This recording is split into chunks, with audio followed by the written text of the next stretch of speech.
Poor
guy, the one that is restreaming.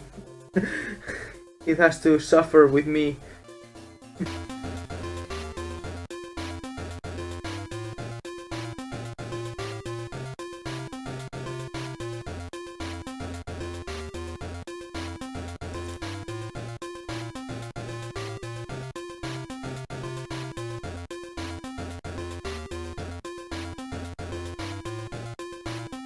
Well, here we are.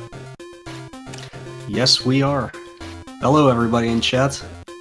Hopefully, you guys can hear us. Point I need Please to get this confirm. set up. I think they can. They say we're live. I trust Speed Gaming. They're good. They're good folks. Yeah, for sure, for sure. Anyway, welcome to the Tiny Tin number 8, everyone. Are you excited? I want more coffee, but yeah. Yay, Game Boy. Yeah, yay, Game Boy. Yay, Game Boy! Starting off with Donkey Kong Land 1. So, I'm Eat Blooded Candy. Who else we got in here? I'm Bengara. And I'm Mula. So yeah, we're gonna do this like every time. Me and EBC, and well, Bengara has also mostly been around for commentating, so you might have heard us before. But yeah, we're doing Tiny Tin 8. 4 years of this. Twice a year we're doing this. It's a 10 Game Boy game speedrunning race, which everybody can join. Not sure how many people we have today. I think 8 or 9 that are doing it.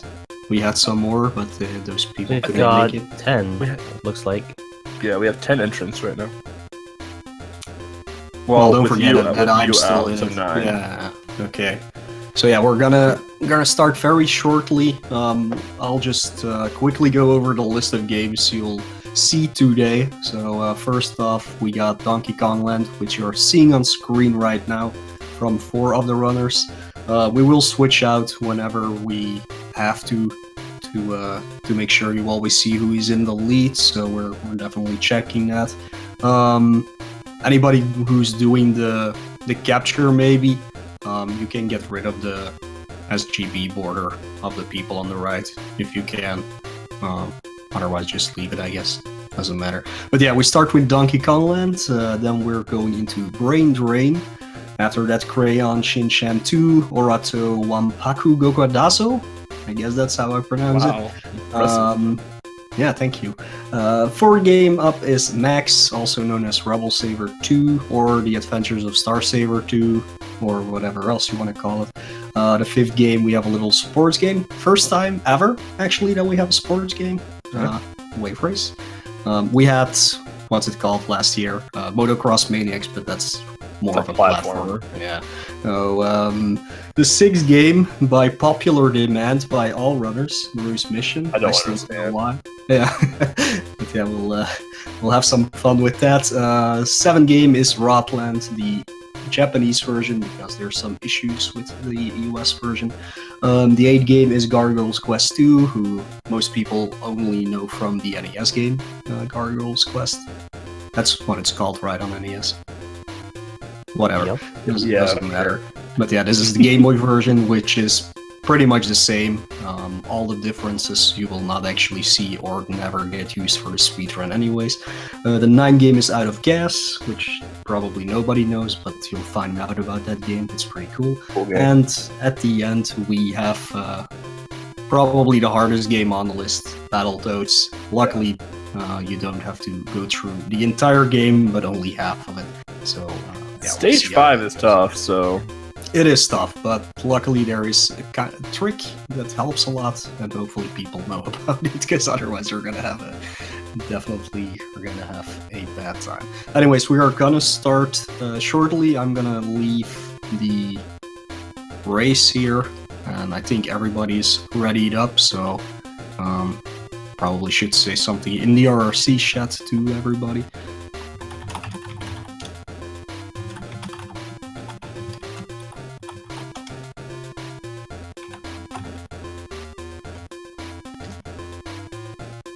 That's not how you leave. Quit. Quit. There we go. Learn to SRL. Yeah, I'm horrible at it because I never use it except for these things. Yeah, glitchless is still not ready. Okay. But yeah, we'll start off shortly. I'll be keeping an eye on the chat now because I haven't been paying attention to that. Yeah, I'll keep an eye on the other runners and see where they are, if they have their stream set in SRL. Everyone's on Donkey Kong Land, by the way. Yep. So, yeah.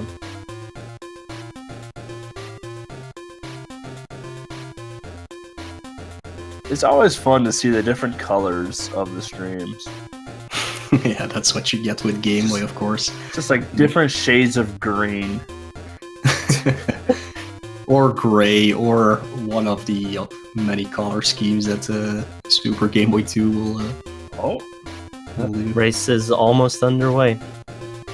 Yeah. 3, Countdown. 2, and 1. Alright, and they're off. Now we wait for the delay. Now we wait for them to actually be off, yeah. You guys think of that layout by Mom? It's amazing, like It's always. so good. Yeah. That is one buffed up Game Boy. It's an angry Game Boy. It's really good. Like last year we had Pingu, like a Pingu Game Boy. Yeah, What was year the year before we had Wario? We had Wario. Yeah. So yeah, Mom always does a really good job of these. Man Over Mars, we call him Mom. But everybody probably knows him with all There the you go. emotes. And they're off. So Donkey Kong Land 1 for the Game Boy. At first thought, you're like, oh, this looks very similar to the SNES version. Yeah. I would say the developers get pretty ambitious with this game in terms of the graphics. If you look at like Restream in the top left corner, you can see the graphics are a bit better on his end just because of, you know, the video quality and whatever else. But like playing it on like an actual like full-on green that you see on like Aerials or Smart Alex, like some of these graphics start to blend together, and it can be really hard to see some of the enemies. Which is a problem for a speedrun, of course. If you're playing it casually, it might not be that bad, because you can take your time with everything. But yeah, for a speedrun, you definitely have to pretty much know where all the enemies are, because sometimes it's really hard to make them out and make last split-second decisions. Yeah. Hey. And go ahead, man. They actually did make a complete remake of Donkey Kong Country on the Game Boy Color, but I'd say that Donkey Kong Land on the Game Boy is a better game. Yeah, the country game is pretty awful. The issue with Donkey Kong Land 1 is the controls are just, they're slippery. Like you see them in an ice level right now, so you're expecting ice physics, but think of that literally on every single level of the game. But what you're gonna see is that you're gonna see them dodge the word Kong throughout their playthrough, because in Donkey Kong Land, when you spell out Kong, that's how you save your game. So obviously saving this game is going to cost you a lot of time, and if you're wanting to contend for a top 3 spot, you don't want to spell Kong. If you're wanting to play this game safe, if you're playing it casually, you're going to want to spell Kong just so when you game over, you don't have to start from the beginning of the game again. Yeah, maybe some people will actually do that for safety reasons, because otherwise you have to play a lot again, which is not that bad. It's the goal is only to finish World 1, which isn't that hard, just 10 minutes or something. Yeah. But yeah. Actually, that's actually quite a nice feature, because you can basically save after every level, right? Yeah, Yeah. exactly. The Kong is never too hard to find. In Donkey Kong Land 2, you have to get, like, in the world to the shop, and then there you have to buy a save or something, right? Yeah. Mm-hmm. But in this game, like, the partnering is kind of, I don't hate it, but I don't like it. So, you know how typically in Donkey Kong Country you see both Diddy and Donkey on the screen at the same time? Well, in this case here, you only get to see one of the Kongs at a time, and when you get hit, you're like stunned for a good like second or two before like the next Kong comes out to play. And swapping between them actually takes a decent amount of time as well.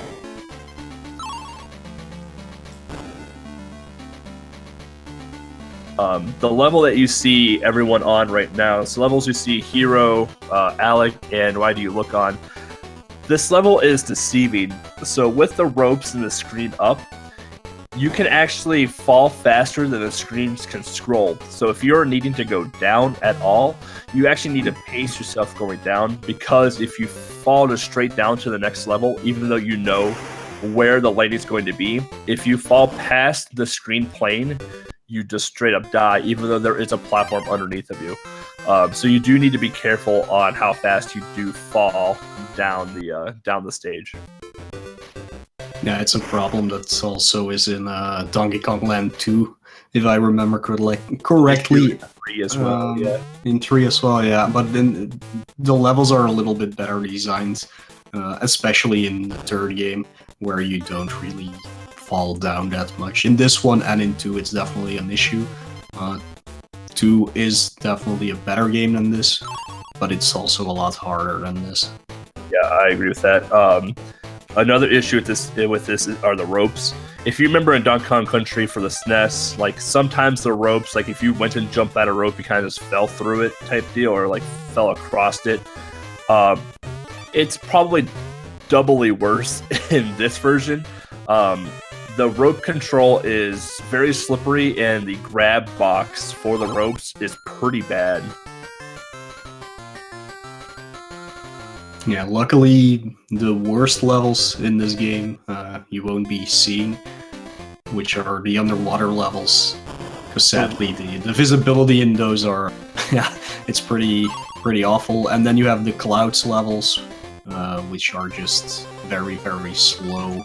Yeah, You have to stand on the platform. I think the worst levels in this game are the ones where you have to stand on the platforms and jump on the platforms. Yeah. To make them turn. I think those are the worst, but luckily we won't get to see them in this marathon, because those are towards the end of the game.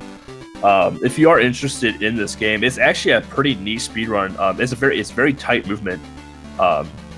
Even with it being a relatively bad game casually, it is a cool speedrun. Someone asked, what's up with the hearts at the bottom of the screen? That is your amount of lives you have in this game. Yeah. Yep.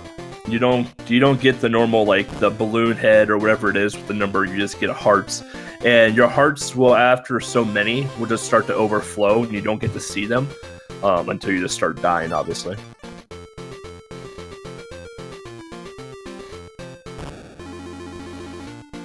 I will say the music in this game is quite good, though.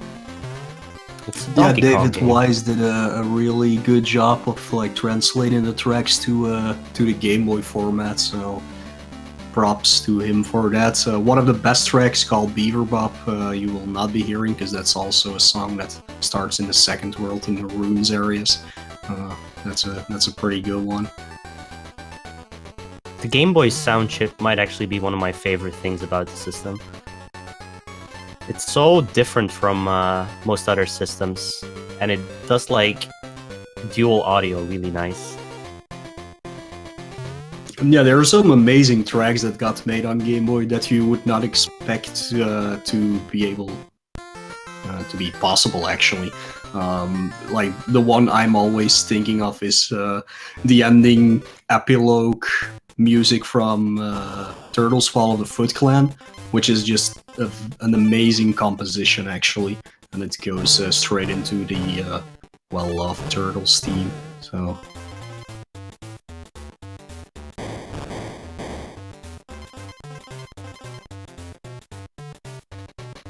So here you can see Hero right now is on basically the rope auto scroller where he has to go up and down.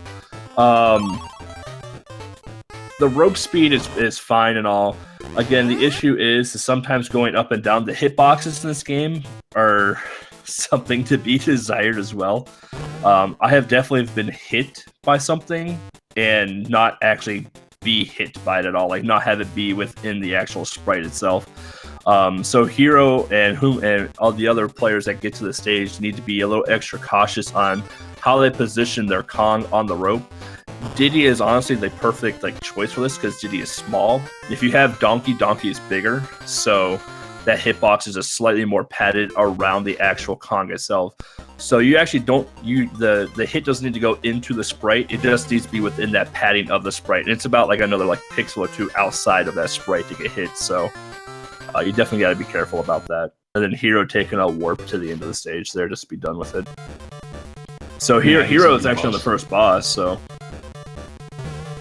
for those of you that don't know, stingrays can fly outside of water. Of course. They're very dangerous.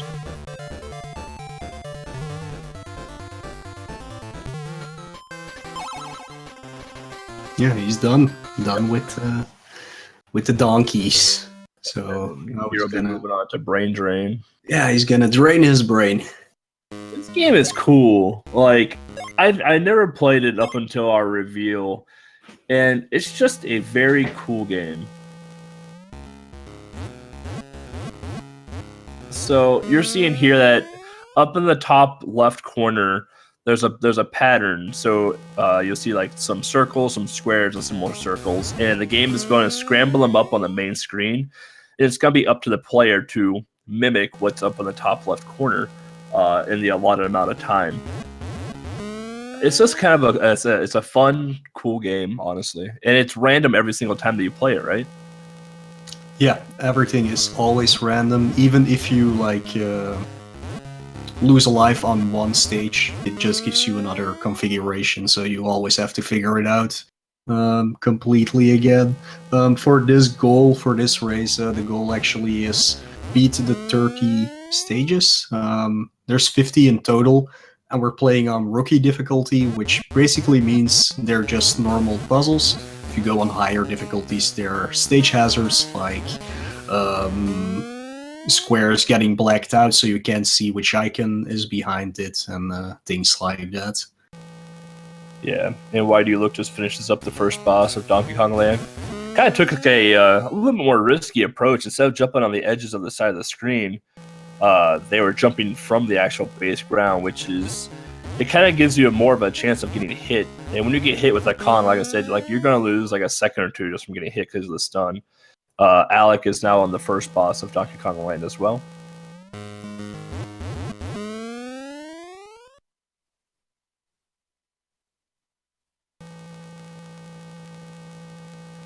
Is Hero the favorite to win this? I don't know. I have no idea, honestly. The thing about this, and you talk about that when later games come around, is that there's a lot of games in this list that can really set you back or push you way forward. So depending a little bit on the luck maybe that some people will have, we might see some interesting lead changes later on. These two first games, Brain Drain already can kind of screw you over if you get really bad patterns and you can't figure them out in time, making you lose lives.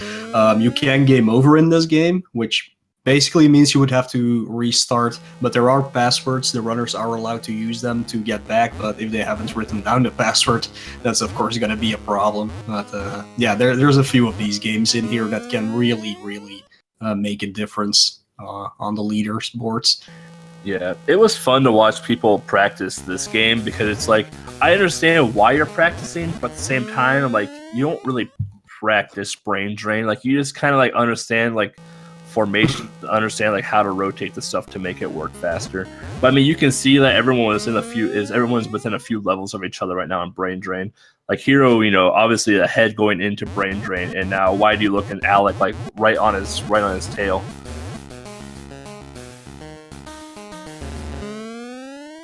Yeah, it will also depend on how everybody will use their flashes, which skips a level.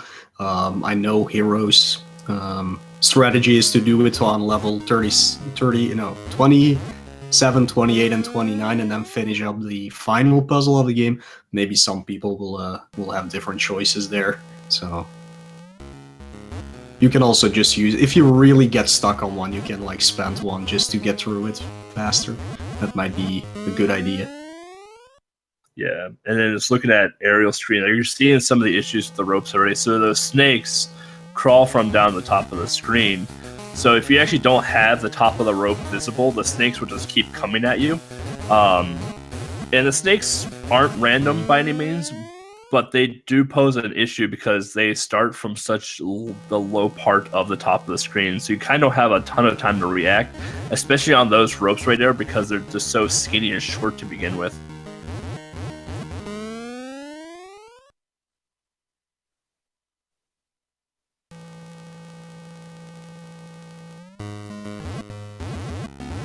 Yeah, Hero already 20 levels in for Brain Drain. Yeah, it's a really cool puzzle game if you want to have a chill time.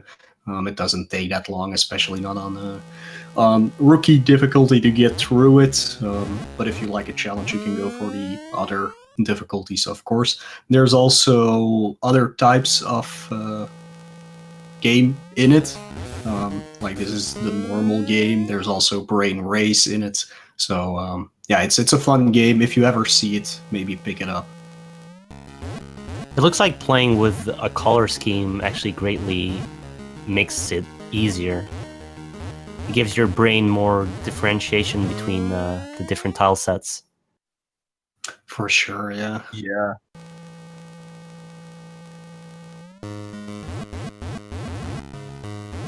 Yeah, it is a Super Game Boy Enhanced game. That's also the reason why Donkey Kong Land and Brain Drain are the starting games this time around. Because Super Game Boy Enhanced games take a little more time to load up. So we put them at the start of the race for people who are playing on Super Game Boy 2 compared to people playing on emulator who don't have an issue with loading times. So just to get these out of the way already. That is an interesting thing to talk about, by the way. If you're speedrunning Game Boy games, you kind of want to avoid the Super Game Boy functions because they take more processing power and therefore take longer to load your game. Yeah, that's why usually the Super Game Boy Enhanced games get speedrun on GameCube with either the disc or the GB interface. Because that negates all those things.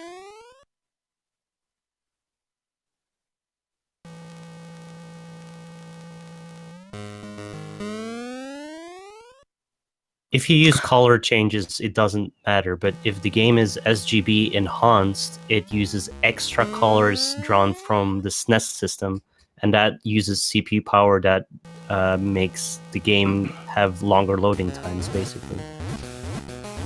Yeah, and the border it uses for the games, like the special borders, always takes away resources time to just load them up.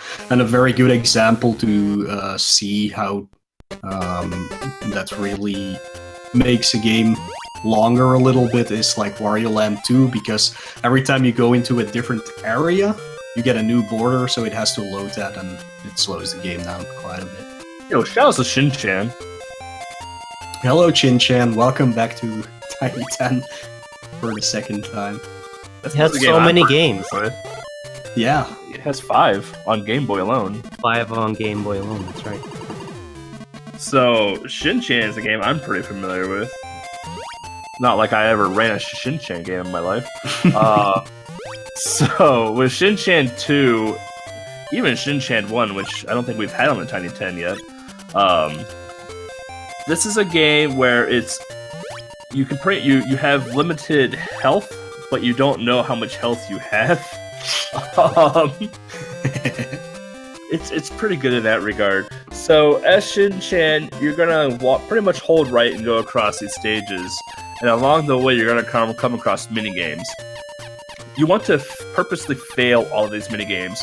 So you saw the sumo wrestling game right away. You want to just hold left and just mash A, just to fall over out of the ring and be done with it.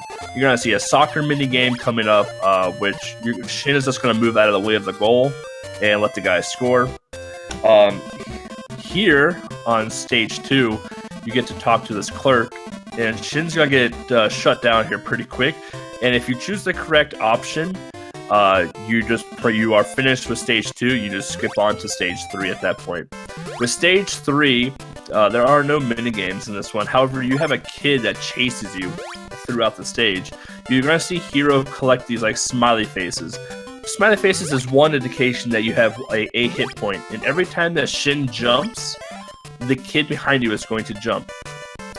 So the speed strat to this stage is exactly what Hiro just did there. So you're gonna do like a super jump right at the edge of the plane, and then jump on top of that branch. If you were to step into that grass underneath of that branch, Shin's movement speed is going to decrease by about 50%, and it's going to be extremely slow.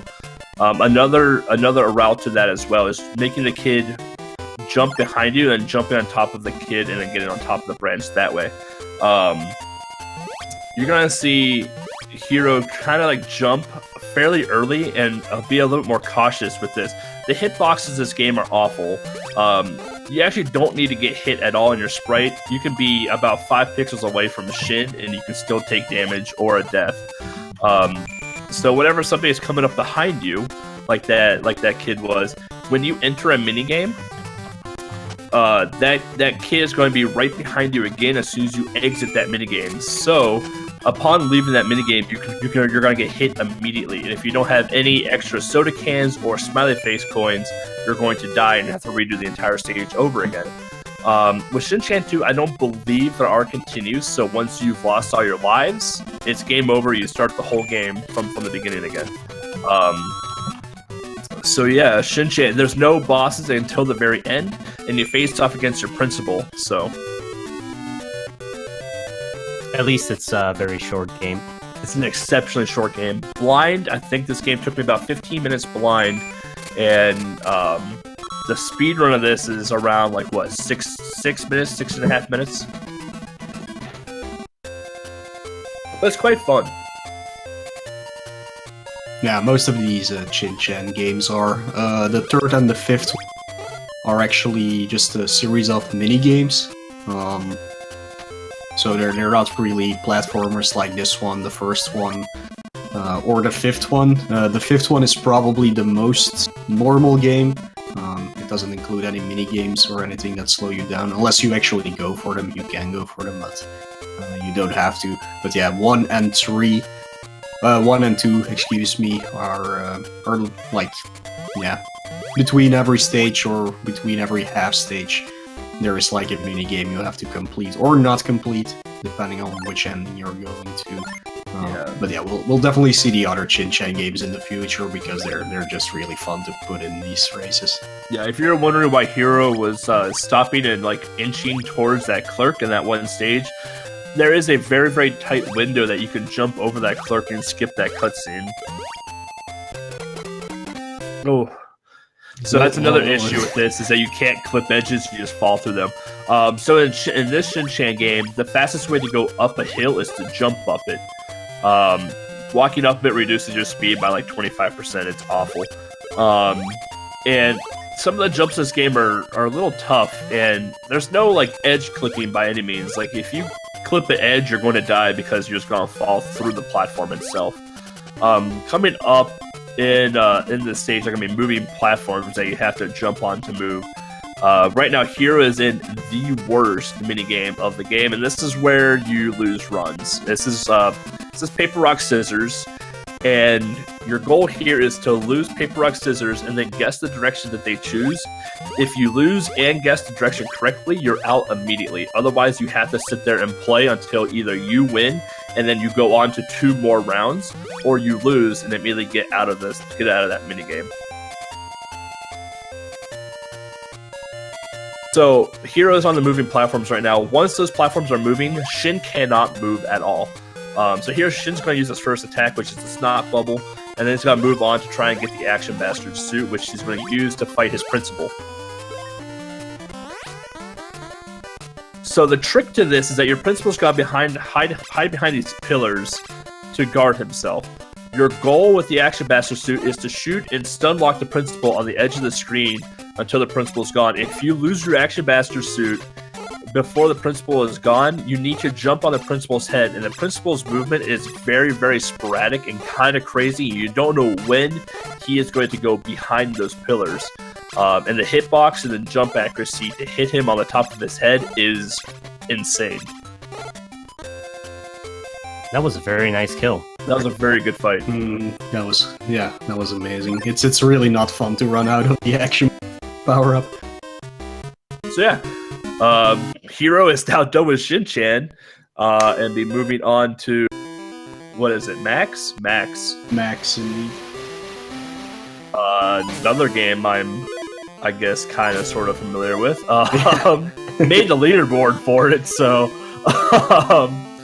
Rumble Saber 2, aka Max, depending on what region you're from. Never came out in America, by the way.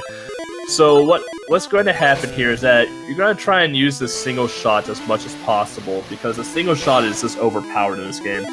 The P's are for power-ups, or not power-ups, your health, your power suit, rather. So if you ever see Hero get hit, there's a chance he's going to go grab a P to rebuild his suit. There's going to be a power-up that looks like a gun, that's your weapon power-up. And then there's going to be a power-up that looks like a thruster, and that's for when you just saw Hero falling into that pit, he has a thruster to get out of that pit so he doesn't die immediately. Stage 1 boss, the intended way to fight the Stage 1 boss is to hang from the ceiling and shoot between the flowers.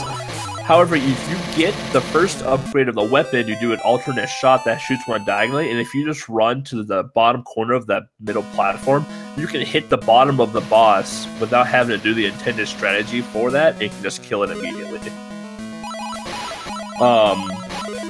One little cool thing about this game is when you press up, you saw that little hook come out of Hero's machine. I call it the plunger, basically, because it looks like a plunger. And that allows you to attach yourself to a ceiling. Hopefully what we'll get to see is that we'll get to see that being manipulated with movement and momentum in the later stages, where you can use that to swing Max across the screen itself. The biggest thing with this stage is to get the Fireball upgrade, which is the third and final upgrade for the weapon. So the next weapon power-up that Hero is going to get is actually going to downgrade him back to the single shot, which he is going to want in later stages. The Fireball is great because it goes through walls. So this boss that he's about to fight, I call it the dog boss because it has 2 legs and it lifts its leg up. The Fireball will actually shoot through the leg of the boss and hit it without having to wait, so... Yeah, meanwhile, a little update on Shin-chan. Smart Alec ran out earlier of the Action Bastard suit, so you saw that it was a little harder for him, and he actually died on the boss. Wadiola did the fight perfectly, so he's gone to the next game. So here on the stage that Hero's on for Max, typically you don't have to kill anything at all in your levels. However, in stage 3, you need to kill everything on the screen in order for the doors to unlock. So here, this is where the Fireball really comes into play because the Fireball goes through walls. So in that first screen, you saw Hero shoot one of the enemies right through the wall, and you're gonna see that used quite a bit for the rest of the stage. Typically, what you'd want at the end of the stage, though, is to get either the single shot or the alternate shot to face off against. I think it's the rabbit. Otherwise, yeah. this stage is actually quite prone to soft locking. So let's hope we don't get a team soft lock in this. I'm definitely hoping. Always praying for the soft lock. And there are a few games in this race where it can happen, so... Yeah, there are. So here, this whole room is cycle-based. So what you want to do is you want to immediately get in, shoot the first insect, and then fall down, or go up immediately and shoot the second insect, and then fall straight down immediately before the other one shoots. Otherwise, you have to wait for the actual shot to go through, and it wastes a ton of time. So all these screens are cycle-based, so it all depends on how your movement is throughout this entire stage. This entire game is heavily influenced by perfect movement. Yeah, it's a steak boss, not so funny. Yeah, Smart Alec is really having some trouble with the principal boss. He has died 3 times already, sadly. The principal is tough. I said, like if you run out of your Action Bastard suit, like it's hard. And the reason that the Action Bastard suit is hard is because you have to time your shots as well. It's one of those you can't just mash the shoot button and it's going to be all fine and dandy. You need to wait like 2 or 3 seconds depending on where you are positioned on the screen versus where the principal is positioned on the screen as well. And from there, you need to count like 1001, 1002, and then take a shot, or rhythmically time your shots. You know, if you shoot one, it's going to miss, but the second one's going to hit guaranteed, kind of like Hero was doing. So.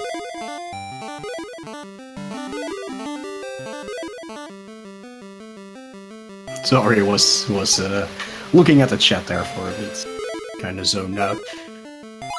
Yeah, Smart Alec might be in trouble. I don't know actually if Shin-Chan has continues or not. So I don't remember if the second one does. The first one does not, but he does. Alec had him. He got it.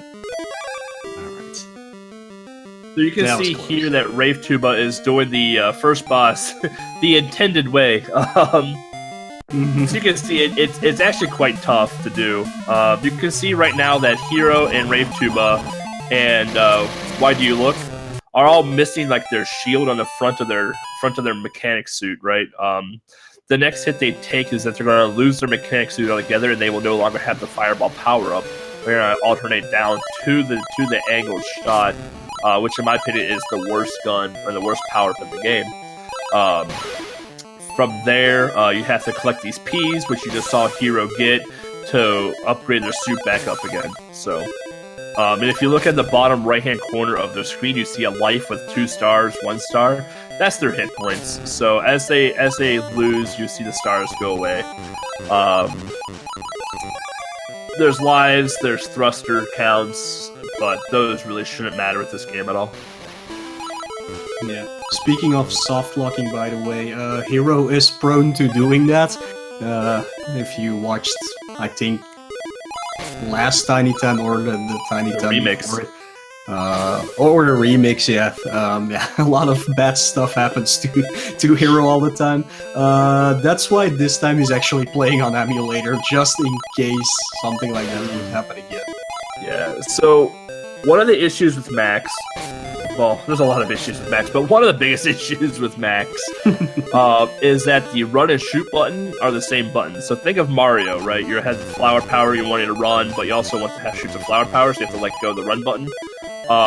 Max is worse because every time that Hero is shooting, he has to mash the run button. So you actually slow down for a couple frames every time you shoot.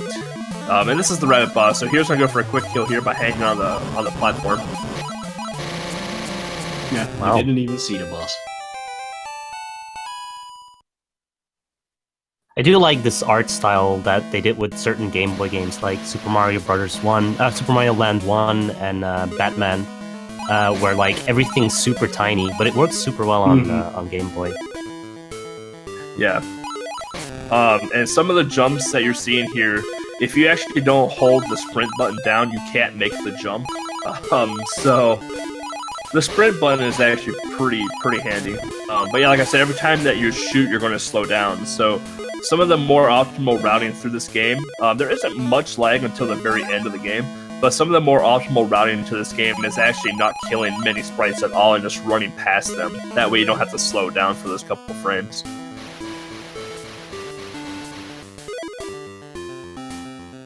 The iframes do last forever in this game too, so. There is a glitch in the game for when you fall into a pit. If you press up to get the plunger going, you have a couple of frames that the game thinks that you're on solid ground, which lets you jump while you're in the quote-unquote death pit, which you can actually use to your advantage in the second stage and in the final stage. This boss is the worst. If you don't know how to deal with Yeah. it properly, for sure. Yeah. If you lose control of that boss, that boss is a nightmare. Yeah, speaking more of the graphics for sure, because Crazy Awesome in the chat says he doesn't like the Game Boy games with the big sprites. There are indeed few that actually do those pretty well. I guess Super Mario Land 2 is one that does it pretty okay. Another Nubo. one, Nubo. Nubo does it pretty okay. I'm also thinking of maybe Hammering Harry or Right. even, damn it, I had another one in my head and now I completely lost it. Miracle Adventure of E-Sparks. Jack Blue. No. But yeah, there are not that many that really do it properly. Ultraman Ball. Yeah, All the that's- Ultraman games. Choco. Yeah. But yeah, the most well-known games that try big sprites don't do it well often, sadly. So Hero's in the final stage of Max right now. He has to be fairly careful. He only has one thruster left, and when you die, you have to start this entire stage over again. He has the Fireball power-up, which is what you want for this final boss. But if he gets hit one more time, he loses that Fireball power-up. He's good now. So he's gonna go to the final boss, and the final boss has like 3 heads that each have their own separate HP bar. Fireball should make quick work of almost all of these. It looks like a bullet hell, and this is where the game really gets super laggy. But it's honestly not all that bad. Yeah, compared to the first game in the series, this Oh, is nothing. Boy. But Yeah, Rumble Saber 1 is rough. Yeah, for sure. If you want to hear more about this game and the first one, me and EBC do have a podcast about Game Boy called This Is Game Boy, and Max is one of the episodes we did, so you can always check that out if you want and then- more information about the games. And Hero on to Wave Race now. 550 Oh, CP. man. So I think he just needs to get, 15 points and he's done? Is that how that worked?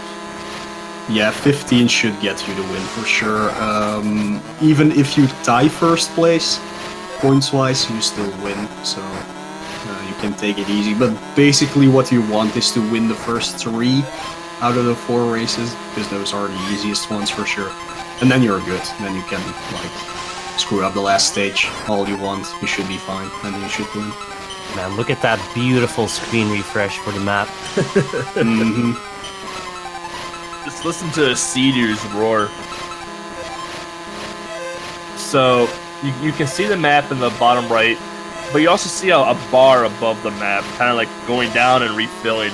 That's the boost bar, basically. That's your nitrous, so to speak. You can give yourself boosts throughout, and then along the entire race itself, there's going to be power-ups that you can pick up. I honestly don't know what the power-ups do, because I've actually never really played Wave Race. Do you know, Mo? Because I think you've actually played this. I played it, but I haven't beaten it yet. But I think for this CC, they actually do not do anything. I know picking up the squid, or the... Yeah, is it a squid? No, it's not a squid, it's a jellyfish.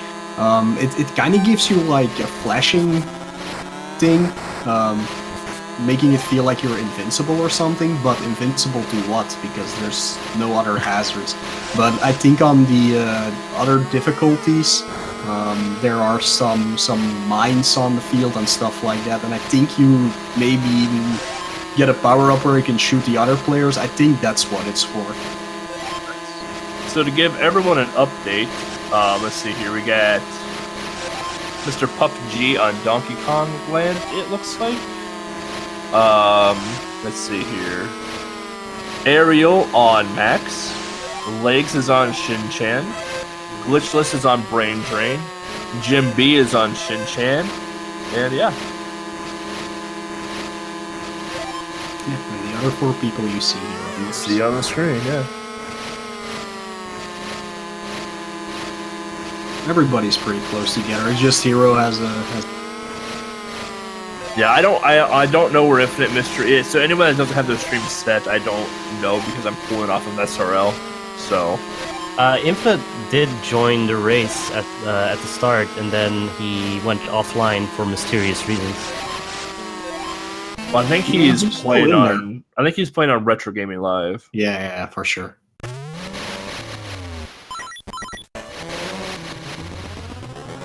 Oh, we have our first forfeit. Mr. PUBG has forfeited because he has too much lag with OBS dropping frames. That's unfortunate. That's too bad. That's definitely something that sucks if you can't join for a reason like that. I know Infinite Mystery is having the same issue actually, and that's why he's playing on RG. I didn't understand what I was saying earlier today, but yeah. He also has some connection issues for sure.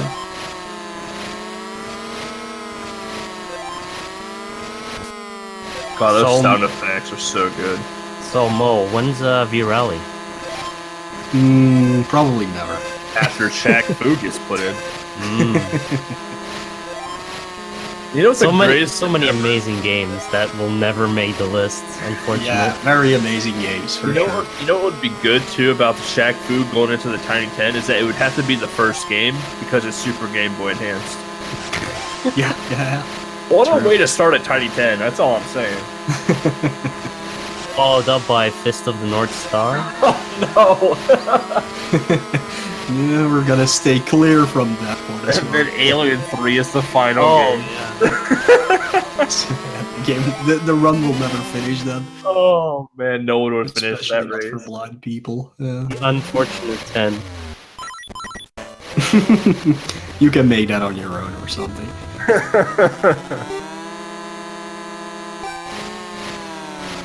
Watch me have 20 entrants, Mo. Yeah, probably. Fantastic. So you can see like why the angle shot is kind of bad. If you look at Rave Tuba and Smart Alex screen, whenever you shoot one forward, and then that means your next shot is going to be the angle shot. So if you're approaching an enemy, you kind of need to be aware of what shot you're on because both the angled and the front shot don't shoot at the same time. It's kind of honestly, I think the power up is completely useless throughout most of this game.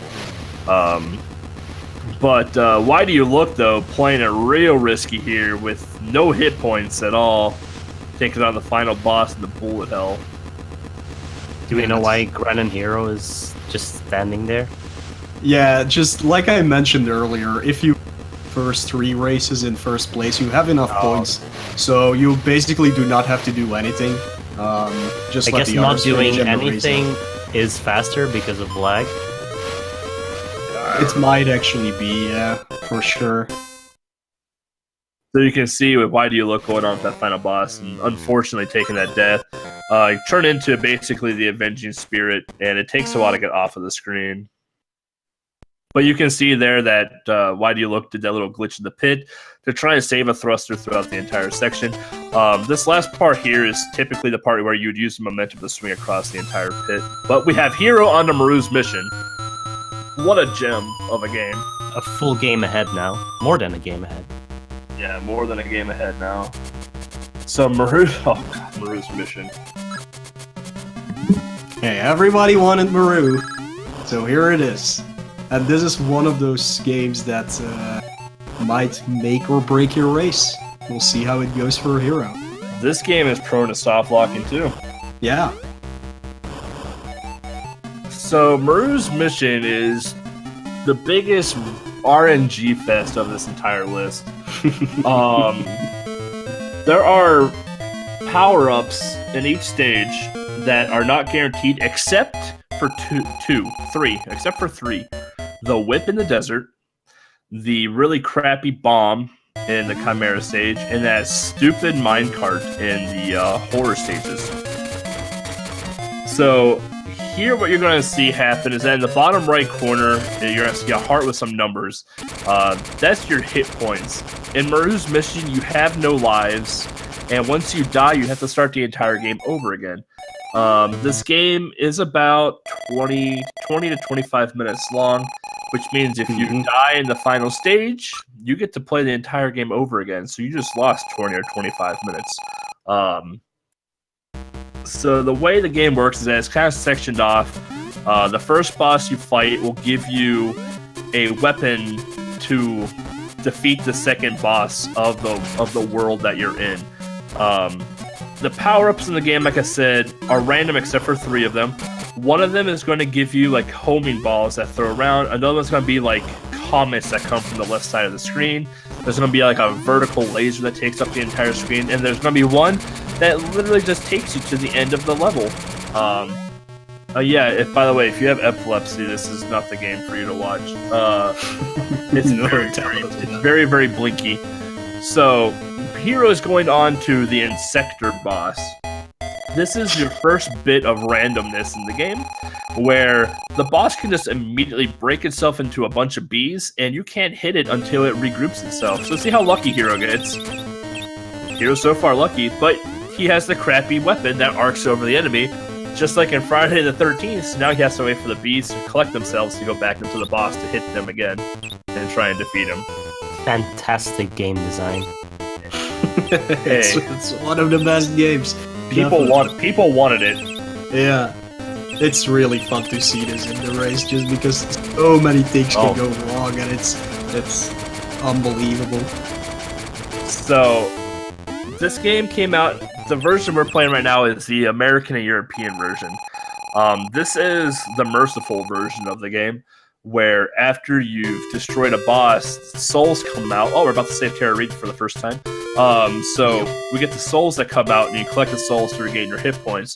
In the Japanese version, there are no souls after you defeat a boss. If you don't maintain your health for the 25 minutes, you're not going to finish the game. So here we go. For some reason, we gotta save Tara Reid from the Sharknado coming in. So now we're scuba diving, throwing forks at sharks and stingrays. Like you do. That's a normal thing to do. Question in chat: does each weapon do a different value of damage? No, they sure don't.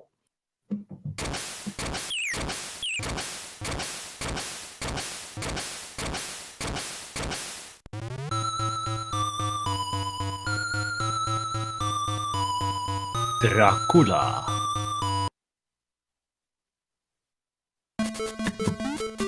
Is this the stage with the Chimera? Yeah. So, in this stage, introduces the Chimeras. So, when you shoot them, they break off into three animals. The Chimera lore, right? So, Hero is not going to go forward until that weapon is off the screen. That is the bomb weapon, and that weapon is completely, well, one of the more useless weapons in the game. If a Chimera touches Hero at any time during this stage, that Chimera will carry Hero back to the beginning of the stage, and you'll have to go through it again. Hero opting to take the more difficult route through the stage, the bottom route, instead of jumping off the screen to go out of bounds. Yeah, the reason why is because one of the Chimeras can actually spawn up there without you being able to see it and just take you back to the beginning of the level, so yeah. One of my favorite things in Maru's mission is if you guys watch the health count closely in the bottom right corner, those numbers will oftentimes turn into symbols. So sometimes you'll get a heart, a diamond, a spade, whatever it is that the Game Boy wants to throw at you. It's so good. So this boss here, he's going against Wolfman. And the only time that you can hit Wolfman is when he goes into his maniac stance like that. Whenever he goes into his normal stance like he is right now, you actually can't hurt him at all. And fun fact with Wolfman, if you let Wolfman live long enough, he actually breaks into 2 different people. Where like the Maniac version comes out and the normal version stays put as well. So it's actually a pretty crazy boss fight. But he's going to give you garlic to face off against Dracula. And Dracula has a very, very quick kill associated with it if Hero can pull it off. Yeah, I think the people from Jellicoe kind of mixed up the lore of Wolfman and Dr. Jekyll and Mr. Hyde. Because it makes more sense that it would be that guy if he splits up into two personalities, one being a good guy and one being a bad guy. The Wolfman is just, well, he's a Wolfman. So I think they might have screwed it up a little bit there. Why is Maru wearing this minecart as his pants? He's got the minecart, man. It has such good music. It's a completely useless power-up. Yeah. Nothing about this game makes sense. So hopefully we won't see this, but when you fall into a pit, the screen wraps about 7 or 8 times rapid fire. So again, if you have eye strain issues, don't watch it.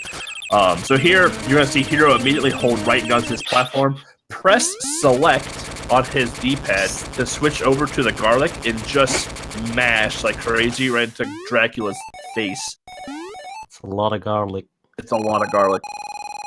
Man, this truly is a stinky game, isn't it? Yeah, it really is. Another fun fact about this is that in the American and European version, that's a turtle. In the Japanese version, it's a frog. That's why the turtle jumps so high in the air. Gotta censor those frogs. It's true, man. We already know that the frogs save the world, so... Medusa.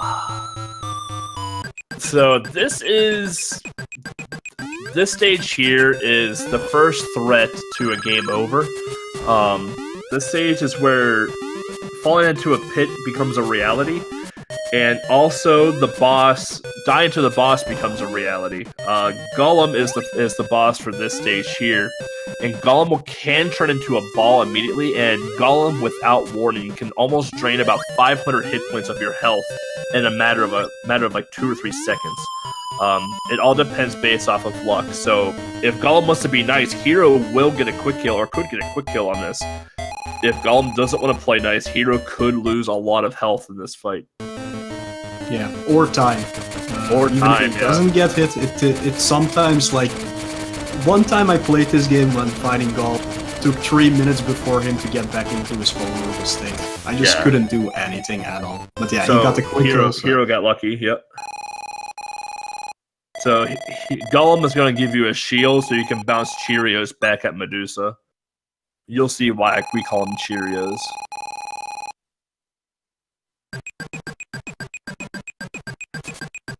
So here we have the Medusa stage. Again, like you're prompted right with a pit right away. So again, like this stage, again, think of like Super Mario Land, like how you're going and when you're going against the Egyptian thing in like Second World or First World, whatever it is. Kind of like a very similar resemblance to that. But falling into a pit in this game is real because sometimes Maru will just cling to the ceiling and sometimes it won't. You don't know when it's going to happen. So you're just like, I'm not clinging to a ceiling, and you don't cling and you just fall into a pit. In the US and European version, if you fall into a pit 3 times, it's game over. I think it's also dependent on your health as well. So Medusa looks really good in her portrait. Nothing wrong with her at all. So here, Hero's going to equip a shield by pressing select, and he's going to hope for Medusa to shoot Cheerios, which she did. And the best part about Medusa is if the closer you are, wow, he's getting really good luck. The closer you are to Medusa when she shoots out the Cheerios, the faster you can kill Medusa. So Medusa has multiple attacks. She can throw some rocks, she can extend her snake, and she can shoot Cheerios at her. Wow. Yes, she extends her snake. Yeah.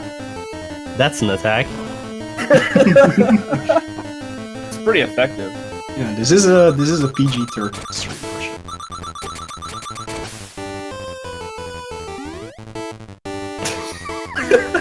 So good.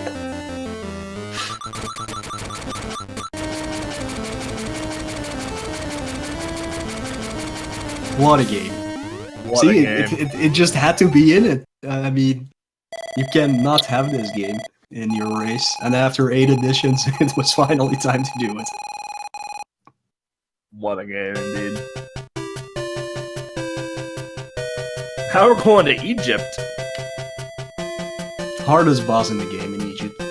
Sphinx is really hard.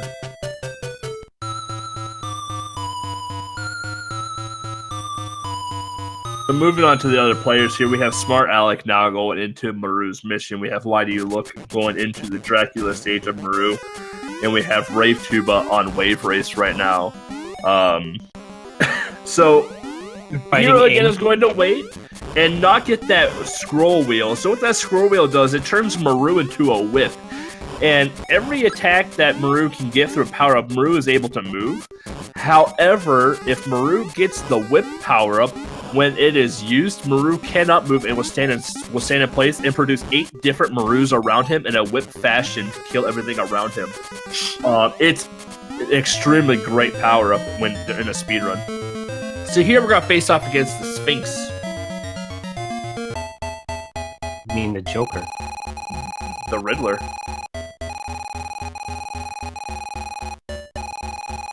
Alright, chat. Answer me this riddle without looking at the screen. What has 4 legs at dawn, 2 legs at noon, and 3 legs at night? Oldest riddle in the game. Alright, well, Hero just defeated the Sphinx, so...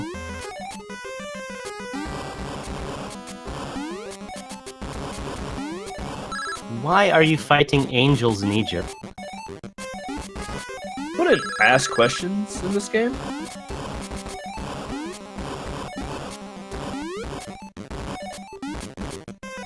This is a power-up. This is a power-up. This is the vertical laser power-up.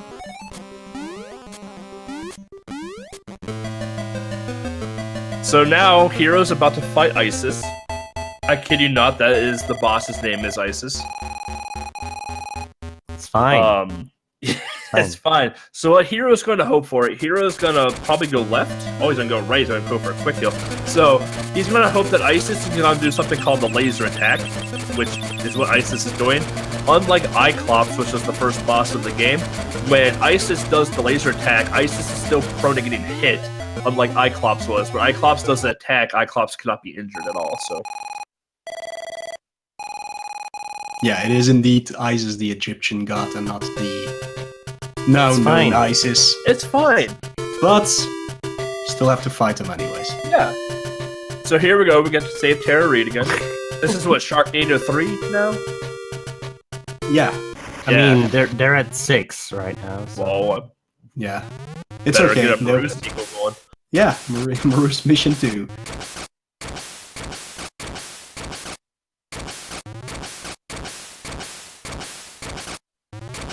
So another fun fact too is that on the map screen that you guys don't get to see for very long, there's little white dots and those are your locations that you go to.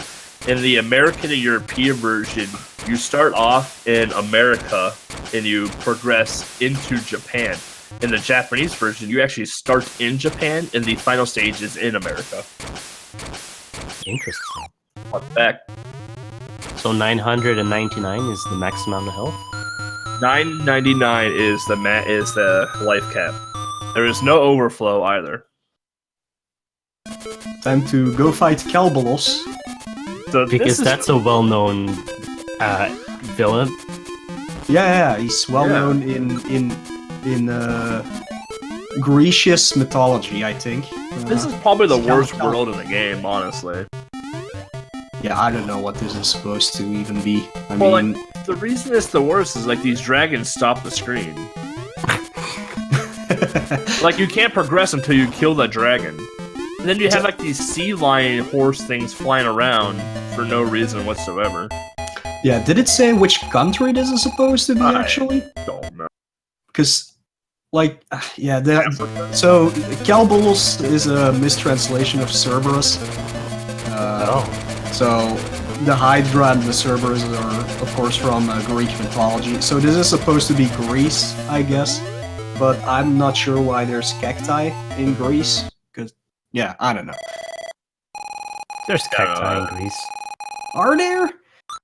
Probably. I don't know. Is there even desert in Greece? Who knows, man? So, Hydra, Hero get good luck on the Hydra. The Hydra can actually jump into the pit and waste some time before jumping out of the pit and being able to hit it again, obviously. I would say this boss is pretty dumb too once you get to it because it can just jump off the screen and you have no idea where it goes.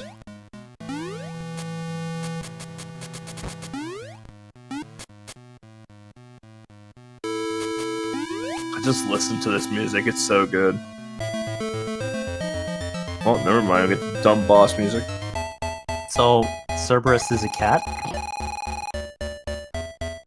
It's Kelbolos. It can be anything you want.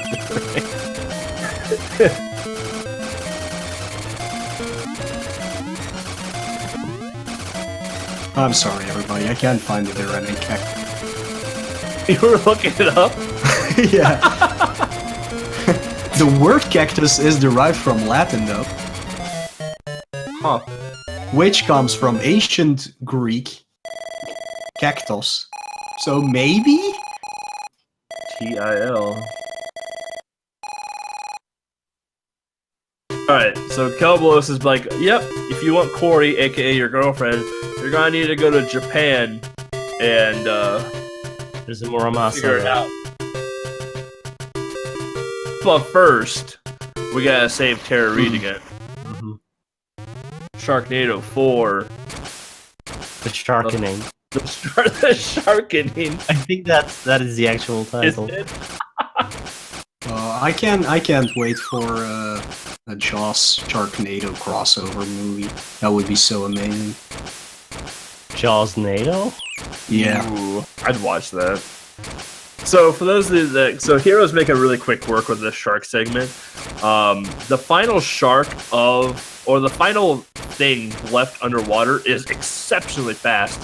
If you let the stingray be the last thing alive, good luck catching that stingray. So you can see here that Hero has one shark left, and it is going in between the forks every time he shoots.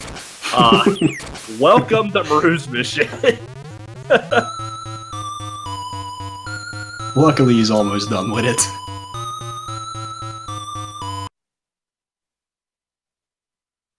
Alright. Oh, look at that, we're greeted with a pit immediately. So at this stage, you have sumo wrestlers you have to deal with, and if the sumo wrestlers get a hold of you, they hold you and then start kicking you around. The guys with the big noses can kind of break into threes and shoot lightning down. So Hero has the Comet power-up. In these stages here, if you get the power-up that puts you to the end of the stage, it's good and all, but if you run into a sumo wrestler with that power-up, you get caught and get thrown around. You don't get to skip to the end of the stage. So here, Hero is going to face off against Neo. And there's two phases to this boss. Basically, Hero's going to want to try and stay on the bottom part of the ground and try and pull Neo down. And then Mash and just kind of tank a little bit of a whip that he has. No big deal. No big deal. And hopefully not soft and hopefully block. not soft block. And then Neo is going to break and the head is going to come off. What Hero needs to do is get underneath of the head, which he got really bad luck with that whip, and smash underneath the head and try and explode at the same time. So Oh man, I Hero, thought yeah. I had disappeared for a bit there. Hero had got really bad luck with that second whip, so. And whenever Maru is getting hurt, Maru cannot attack. So you need to not be with you gotta be not being hit by the boss either. So you can see how fast health can drain in this game.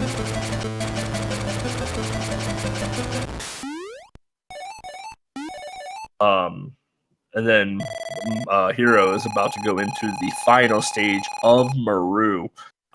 Here we have Smart Alec going against Gollum, and Gollum immediately turned it into the ball. So now Smart Alec has to dodge everything that Gollum is about to throw at him. So Yeah, and it does not have a lot of health anymore, so this No. might go really, really bad. And like I said before, he can stay in this form for minutes, so... yeah, you can see right here, he has no intention of coming out of ball form. And there's a lot of stuff on the screen. Oh, he turned right back into ball form again. This might be rough. Oh. He better get a lot of those souls. We're sure he better farm for the next level so that he has enough. Oh, he got hit after the boss was dead, by the way. Amazing. Great programming. So here, we're going against the final boss on Hero's screen. Hero has a ton of health. He has nothing to worry about with health at all. The final boss is going to throw its sword at you, and you're just going to tank the sword hit and just mash to take down the boss. this in the European and American version of this game, this boss is easy peasy, the cakewalk. The Japanese version of this game has 2 phases. Phase 1 where you can see him, and Phase 2 where you cannot see the boss anymore. You have to guess where the boss is when you to kill him. So It's fine. it's good. Japanese mythology. So here we go, Hero finishing off the final boss, and we'll split when the screen transitions to black. And that is Baru's mission. At the end there, you and your girlfriend jump around on the turtle, and that's it. So now we're on to Rodland. This is a game. This is definitely a game. So the way you Not beat something you would stages in this game is you either collect all the treasure and then kill the enemies, or you just kill the enemies, right? Yeah, indeed.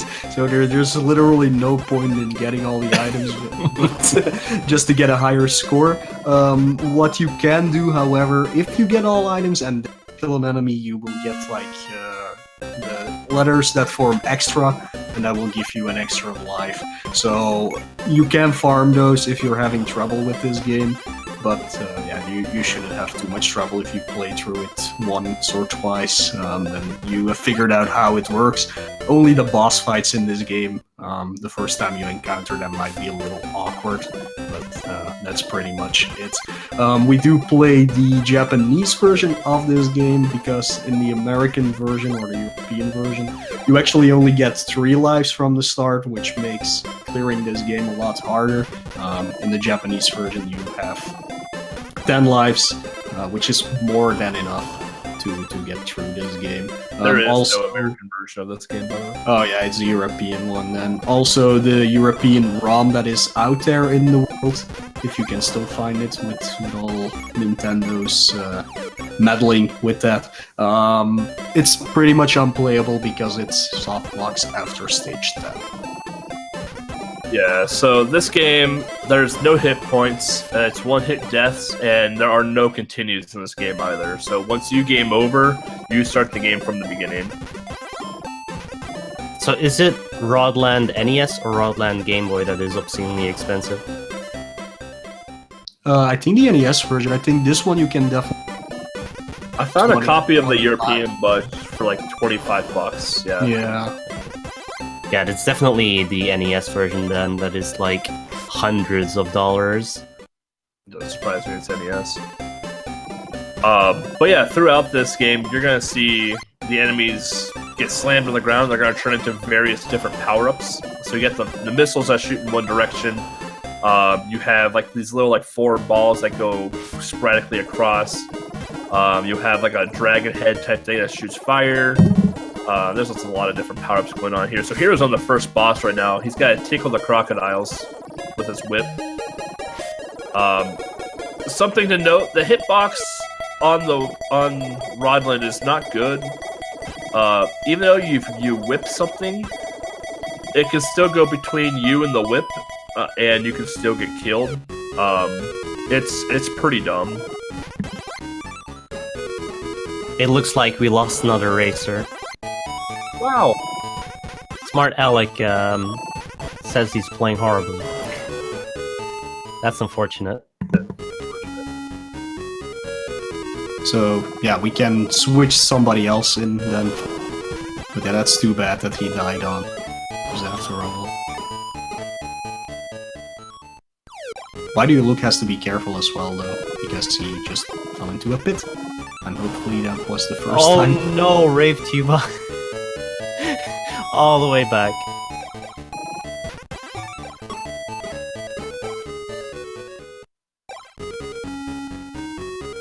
At the moment, I think there's still 7 racers left. I think we started with 9 and 2 people gave up. Smart Alex, sadly, because he wasn't having fun anymore. And Mr. PUBG because he was having some issues with his internet connection. So.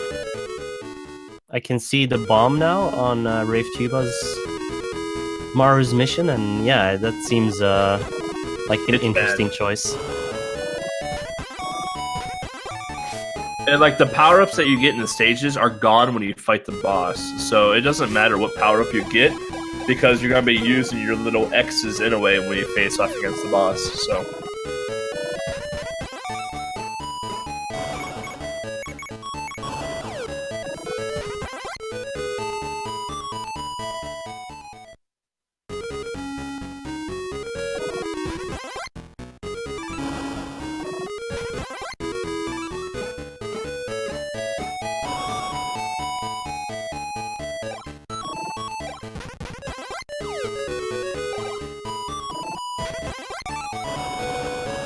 let's see if I can get an update for everyone here.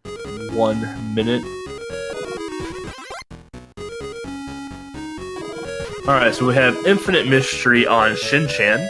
We have Jim B on, it looks like Max, possibly. Glitchless is on Shinchan, and Legs is on Max.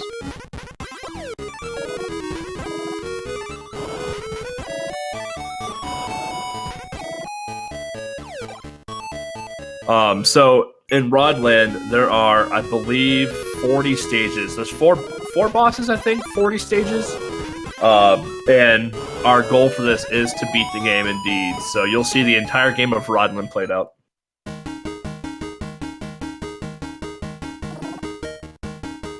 So Hero's going against the second boss fight, the whale, that shoots out kidneys from the blowhole. It gets kidneys. I think they're supposed to be little fish, but they look like kidneys. You have to hit the whale in the eyes to kill it, because you have to be a rude person. Oh. But you can see here, Hero got hit. Even though his whip was out and into that enemy, like, it just didn't matter. Like, the whip hitbox is awful. So you only get 3 lives in the European version, huh? Yeah. This game is actually pretty tough. Like, it's easy once you know where everything is at, but blind, like, I actually had a pretty tough time with this game blind. Mainly because the hitboxes were so bad. The thing is, it takes so long to kill an enemy that the others just sneak up on you, man. Yeah, the bees are the worst for it. Like, when you get to the bees, like, the bees fly around, so, like, the bees can just bombard you, and you just can't do anything about it.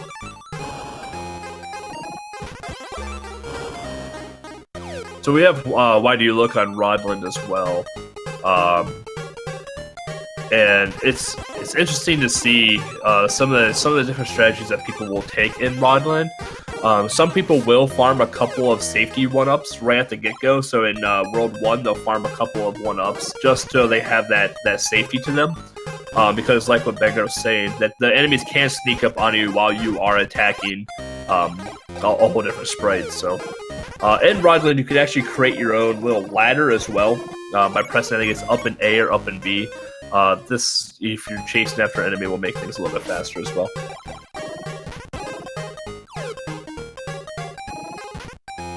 A lot of Hero love in chat.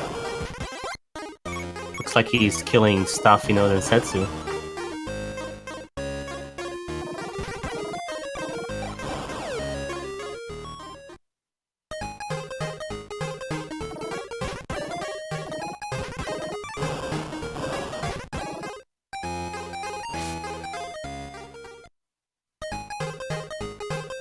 I love how the music ends before the level ends.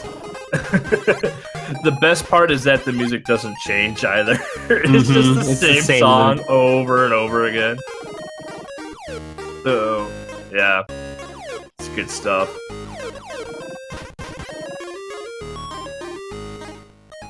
Like, it's such a cute game, but it's just it's so violent how you take out your enemies. So the bees coming down here, they come at angles, and they slow down, and they fall down slow. And they're just kind of a giant pain. So Hero got a little bit unlucky with that dynamite. The dynamite spans across the entire screen in both directions. If that bee would have walked over a little bit sooner, he could have taken out the bee a bit faster too. But now Hero's about to take on the elephant. The elephant's gonna swoop around. You gotta tickle the ear. Elephants love to be tickled. So who made this game? Because it has Taito written all over it, but I know it's not Taito, right? Look real quick.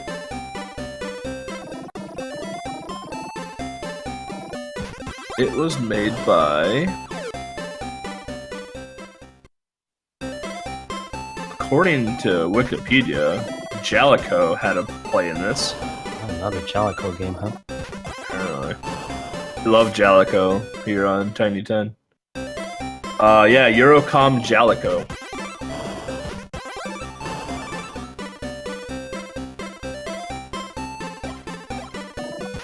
So here you can see on Ariel's screen here, Ariel is shooting the Cheerios at Medusa, and you can see Medusa's hitbox get faster the closer you are shooting the Cheerios back. So when Medusa's blinking white, that's how many hits Medusa is taking. So the further away you are, the further the travel time is for those Cheerios. So it takes a little bit longer for them to kill her. Sorry, I was too distracted by her snake attack. So here you can see Rave Tuba taking on Iclops in Maru's mission right away. There is like I don't know if it's like an enrage timer or what, but the background, if you don't kill the bosses fast enough, the background gets real crazy and there starts to be stars that come across the screen. I don't know if this increases the boss damage or what this actually means, but it looks scary.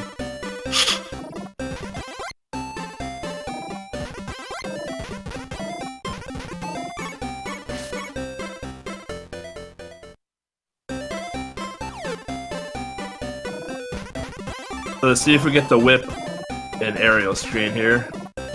Oh, we got it. There's the whip power up, everyone.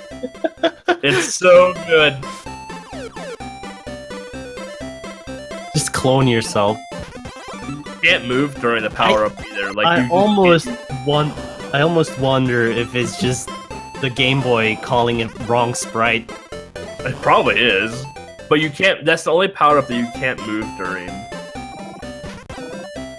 Alright, I'm back. Sorry about that. But it's great to farm It's great to farm souls for, though.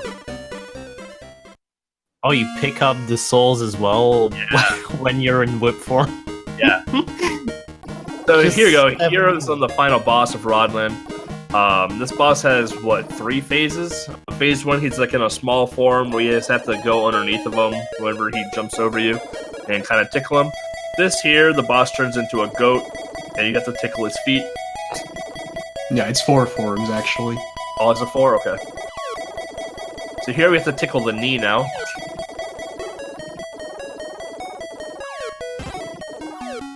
You pretty much cannot get hit if you're on the God. ladder. Ultra transformation. Saying, Tickle his ties. tickle the thighs. Oh, here I got hit.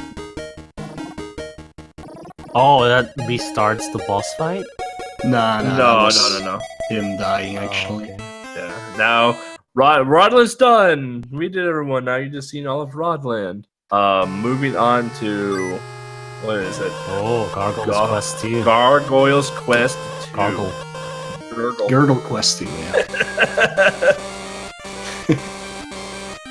Mo, this is your time to shine because I don't like talking about this game. Yeah, so everybody is pretty familiar with the NES version of this game. This is the same, almost completely. Of course, you have a tinier screen, but that is not that much of a problem in this game because it was already on NES. It was pretty well made for even the big screen and the tiny screen. So there's not that many hazards you have to really look out for that you can't see on the tiny Game Boy screen. This game does have some variety compared to the NES one. That being that there are 2 more levels in this game, but they're completely optional, and they also give you completely optional power-ups. One of them being a homing shot, and the other being an astral form, which you can use to explore the level without getting hit. But once you cancel it, you go back to your starting position where you actually used it. But yeah, for this race, we only play up until the Sand Frog, which is the 3rd boss in the game.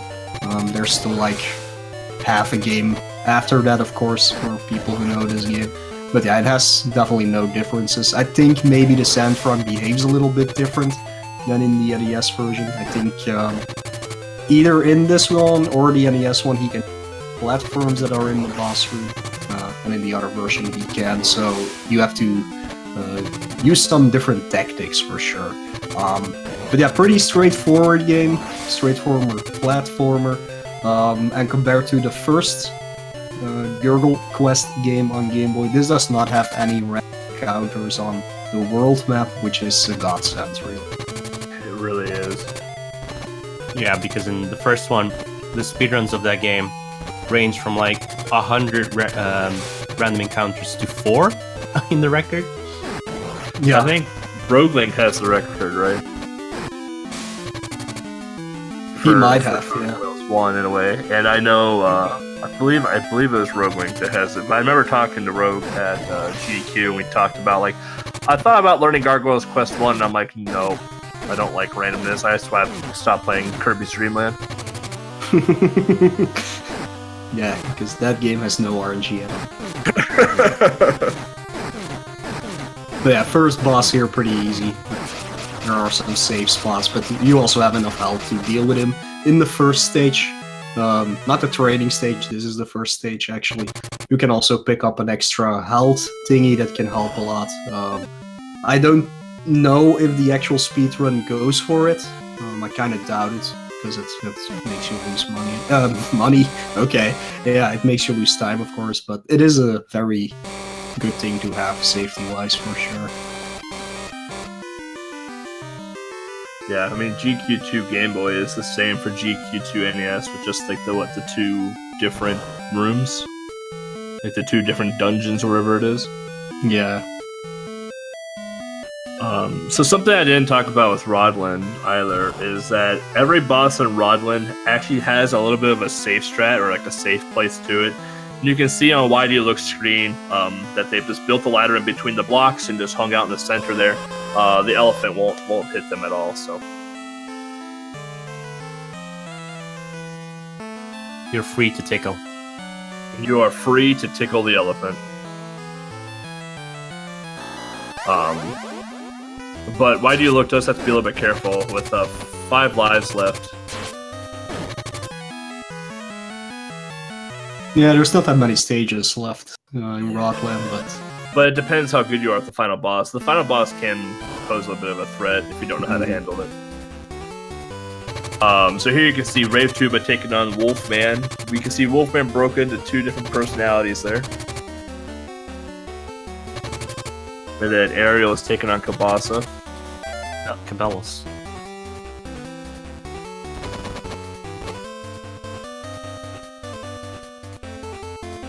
Did he just almost clip through the floor? It looks like it, yeah.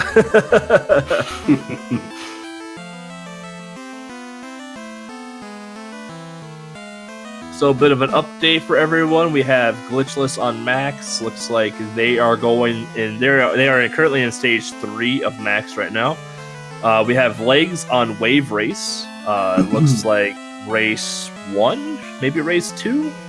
And we have Jim B on the second boss of Max. And we have Infinite Mystery on Max as well. All the races are making really good progress. Are those people blind mostly, or? Glitchless is. I'm not sure about Jim B. I am is probably blind. I am practiced a little bit, and Legs has practiced a little bit. On Rave 2 by getting carried. Oh, you lose health as well while getting carried? Yeah. It's a bad time. It's a bad time. So Rave Tuba does need to be a bit careful here, because they are towards middle end of the game, and they could lose a lot of time here just from dying.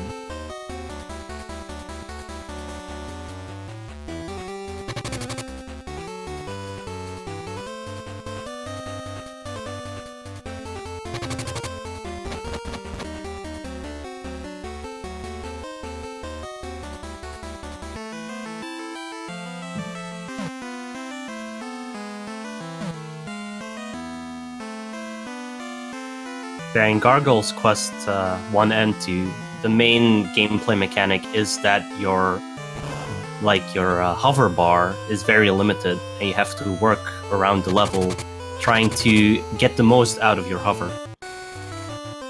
Yeah. yeah, for with each upgrade you either gain health or you gain stronger wings, which makes you be able to hover a lot longer, and in the end you have a flying ability. But yeah, in the first few levels it's very pertinent to actually know how to use the hover. You have to use it in short bursts to get over a lot of gaps. Otherwise because you're just gonna run out. you can actually make further jumps if you like time your hover. When you let go of the hover button, the bar doesn't go down anymore, but you fall, of course. Yeah, I mean, you can to jump back to Maru. You can see on Ariel's screen, they killed Neo without getting hit by that whip at all, and then immediately walked underneath the head and shot the head.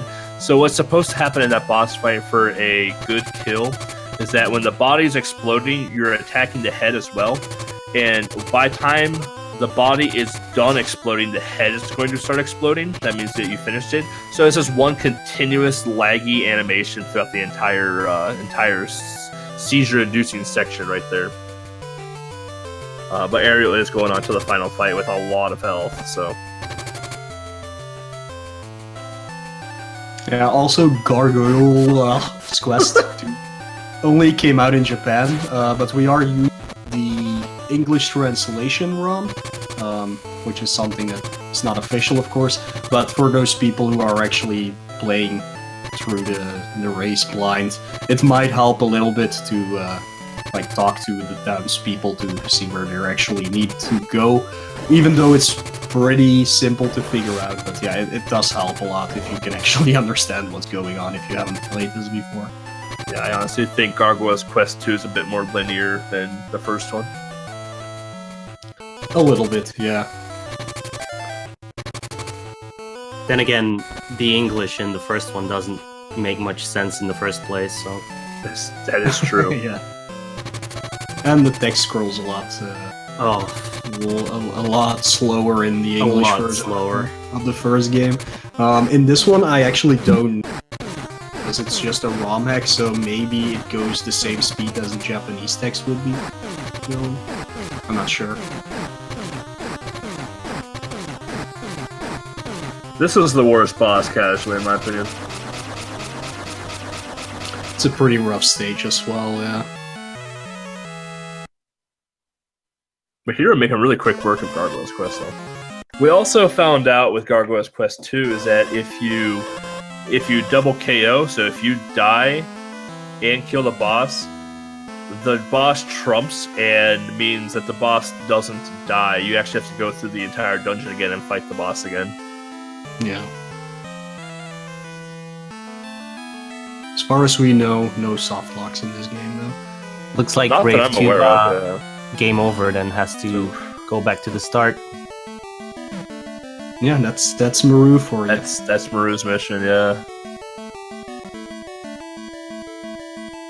Oh, Rogue Link, in fact, coming up with a soft lock there, but we're not gonna see that because we only play half the game.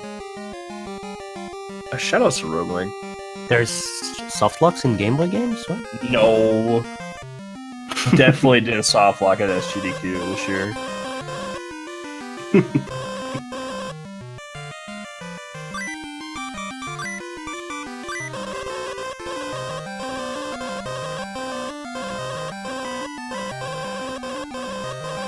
Again, earlier, like I said, with Max, that you can always check out our podcast about that one. We also did one of Gurgle's Quest, so We did. I think we speak about both games as well in that, so you can always check that out.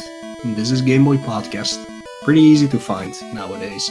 Yeah, Google search it, it's like 16 results right off the get-go. It's pretty impressive.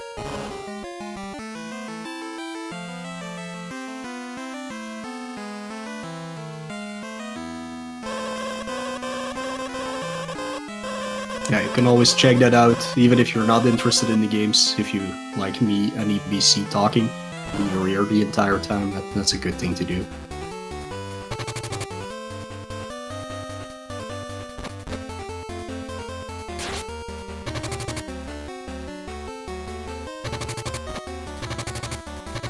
We're actually getting to the tail end of this race. After Yeah, it's- Gargoyle's Quest, there's only 2 games left, but one is quite the challenge. Yeah. It is, but Hero is used to Battletoads. I think Hero has ran Battletoads before. At least not. I mean, maybe not like in the full-on like spectrum to like submit it to a leaderboard, but I know he has experience with Battletoads. Definitely. So, fun fact, jumping to Rodland now. So, fun thing about Rodland, so you see Ariel getting really, really close to those alligators, crocodiles, whatever they are. If you actually stand the second block away from them, where you just leave a block between you and the alligator, you can actually still tickle the alligator's nose, even if the whip is not hitting the actual enemy. It's actually very safe to do it that way, too. You don't get that, because then it gives you enough room to hit those little babies coming out as well. Yeah, your whip is actually longer than you see on screen because it's such a fast animation. You do not see the full length of what your whip actually is. So the tail end of it doesn't show actually on screen because it just blinks so fast. You actually have a lot of room to use that thing.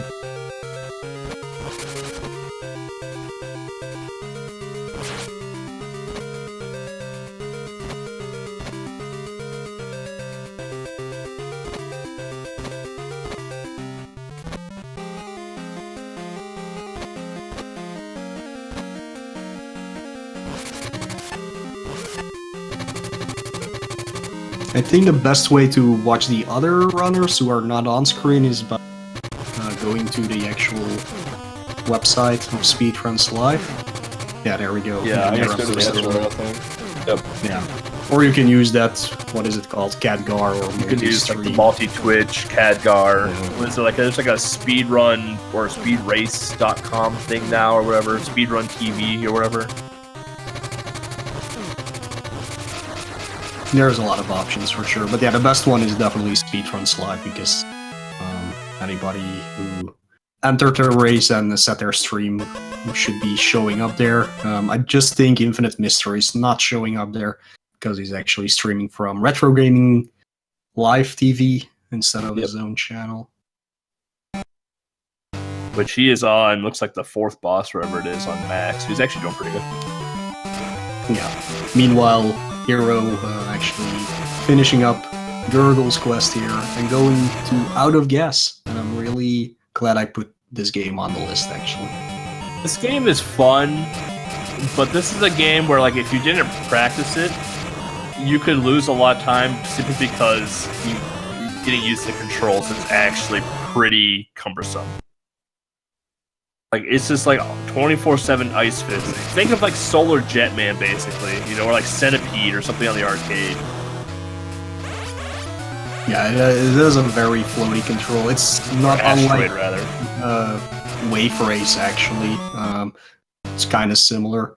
But yeah, it's on purpose that the little space jet ski moves this way at first because you are in space. So there's a little bit of momentum to your movement, which you have to take into consideration. It's not as like driving a tank where you have to wait an hour before it actually turns. This just keeps going. I will say the cutscenes for Out of Gas for Game Boy is 10 out of 10. Yeah, definitely. Some of the best sprite artwork ever. It's so good. So in Out of Gas, like you're seeing on Hero's screen right now, he's got the G's, which is just your straight up, you shoot them, you're good to go.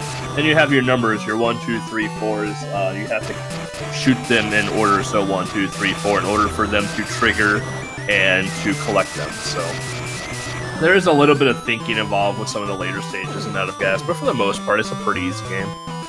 The only thing bumpers. The only thing to get used to in the game is honestly just the controls. And you don't need to like run into the G's at all to collect them. All you have to do is just shoot them.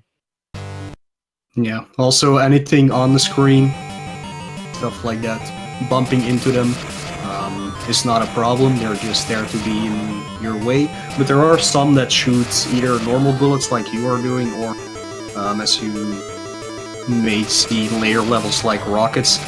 They do not basically hurt you. They just take away time from your timer. So you wanna try and avoid those so you don't run out of time before you can get all the gas. Don't want to run out of gas. Yeah. There are some hidden clocks throughout the levels if you know where they are. If you're getting into a little bit of trouble. Usually they appear when you bump into a specific part of the stage, or if you shoot a specific like tile, and then it appears. Those get mostly used in later levels. This race only goes up until World 3, which is actually a category for this game. So it's World 1, 3, World 1 through 6, and then the complete game.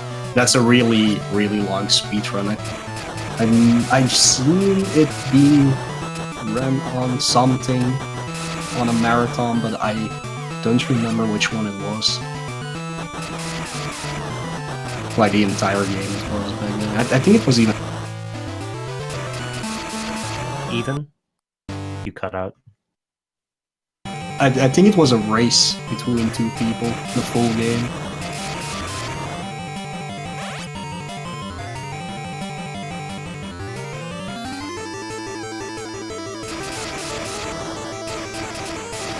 Yeah, I remember when I played this blind that the later levels got kind of frustrating because there's a lot of conveyor belts and they kind of push you in a direction and you can't really go back and you have to like loop the entire level to get a single number.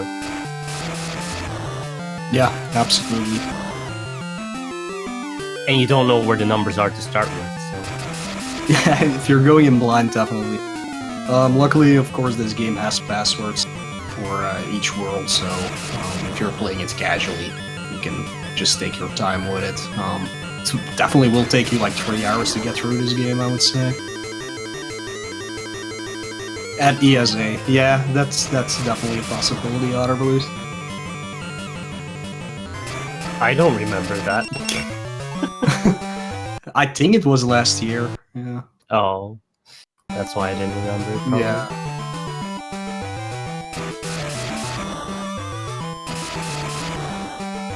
But yeah, it's a cool game that a lot of people have never heard about before. Probably because it didn't sell well either. So if you're actually collecting Game Boy, this is one of the most expensive cards that you can actually...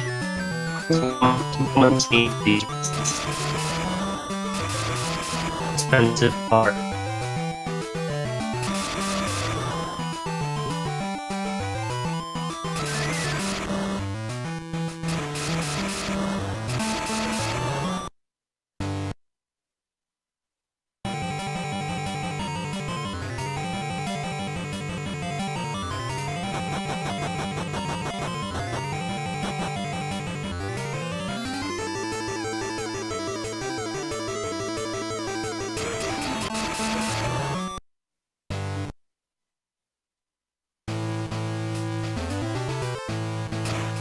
Alright, sounds like Bang and Mo are having some connectivity issues, so... what do we got going on here? We got Legs into Maru, Glitchless into, looks like Max, Jim B and Max, Infinite Mystery looks like in Max right now as well.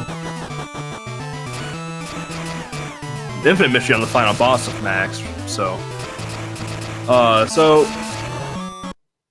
Out of Gas, like I said, like I kind of compared it a little bit to like Solar Jetman a little bit. You are out in space.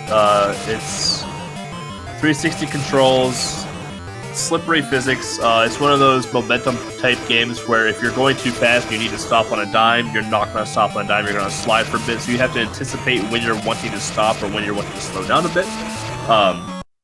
Again, like I say, you don't need to run over the G's when they're flipped after you shoot them. You just need to shoot them to be able to collect them. So, but Hero is making quick work of Out of Gas right now. He is in no worry of running out of gas.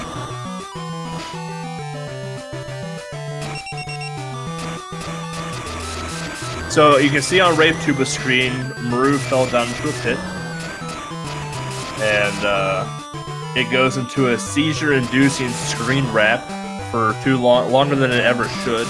and then Maru kind of like floats in the air above a spike, as if he's about to be impaled, and then miraculously just comes out, no problem. I'm not 100% certain if it is health based or not. If you come back from the pit in the American version, I have been told that some people have game over, fallen into a pit just one time in the American European version. However, I personally have just never seen that happen. But I would believe it. It is Maru's mission, so. Am I back? I hear you. All right.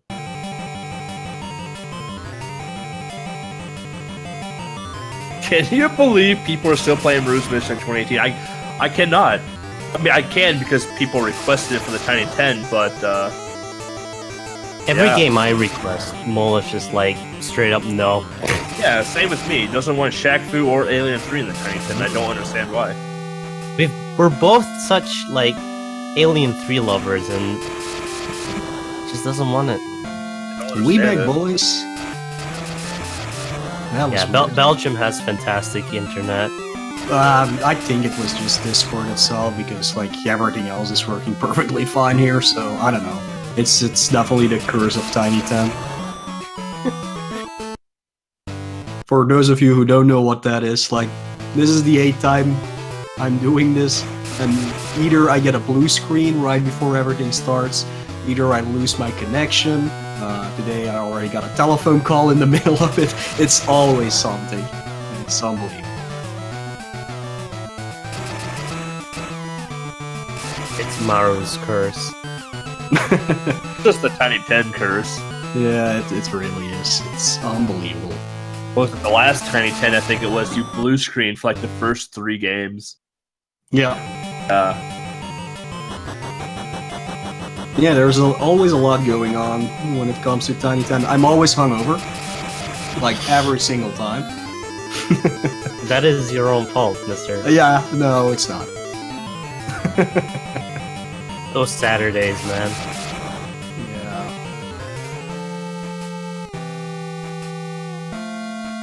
Yeah. It's alright. Alright, So we we got- have, yeah, why do you look kind of out of gas now, too? yeah. What do you guys think is the hardest game blind for this list?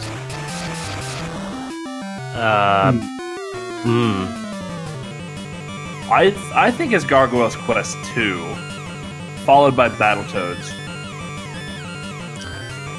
Yeah, one of those two, probably. Though Maru's mission could be an issue as well.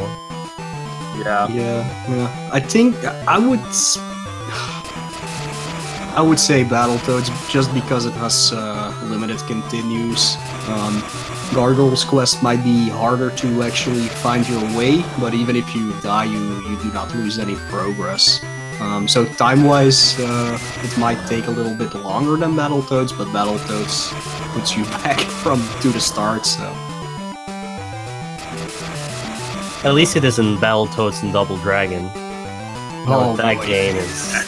I have not been able to beat that yet. It is so hard. It's unbelievable. But every version of that game is incredibly hard as well. Yeah. And I don't know about Ragnarok's World, which is the NES port. I haven't played that one yet, so I don't know how hard that one is. It's just as bad as the NES version, so... Yeah. Like, I mean, this Battletoads didn't take me that long. I think I did it within 2 hours, so that's alright. But I do know, like, the goal for this Tiny 10 is stage 5, which is a doozy for sure, definitely for blind players. But the game actually picks up difficulty right after that stage. There's like, I think it's a stage right after where you have to do platforming while there's like axes on pillars in the middle of each platform, and you have to dodge them. It's incredibly hard. Ryland Hero actually lost quite a bit of time here because he couldn't find number 1. Yeah. So without a gas, I'm pretty sure the numbers don't change location per play. No, they don't. They're static, right? Yeah.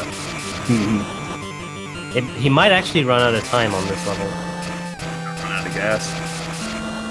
Oh, you Nah, get a lot of gas back when you actually hit stuff. Yeah, it's 10 seconds each time you hit one of them, so Oh, okay, it's fine. yeah, it's not that bad. It's not until like World 6 where time really gets to be a big problem if you mess something up.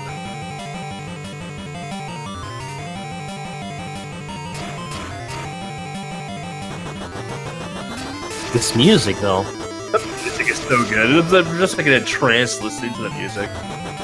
Gives such a sense of emergency, too. It's catchy though. It's a catchy emergency. Yeah, I love this game. Like,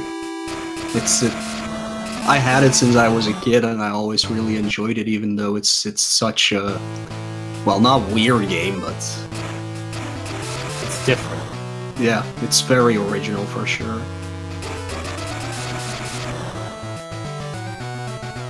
How many levels are in each roll without a gas? Is it 5? 8. Because that's a logical number. Well, yeah. I mean, it's halfway between 16, you know, so. Mm-hmm. Yeah, Halfway 8 between rules. 16 and something else.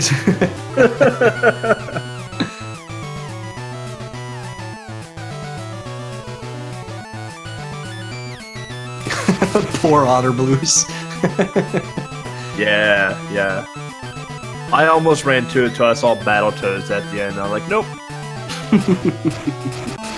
Yeah, there's always gonna be one game in each list for every person that is not gonna sit well. I just don't like Battletoad games. Mm-hmm. Hot take, by the way. I know everyone loves Battletoads, but... So you can see on Hero screen, like, accuracy is a pretty big thing. That's why I said, like, it's a lot of momentum, so you have to, like, anticipate when to slow down or when you're gonna turn. Because when you hit the walls, you bounce, and you kind of, like, start to lose a little bit of control when you start bouncing around right there. You kind of pick up some, like, unwanted, some unnecessary speed. Yeah, ice physics plus space physics equals into a whole mess. So yeah, that actually the white thing that is ice, so it just gets even harder to control your little space jet ski.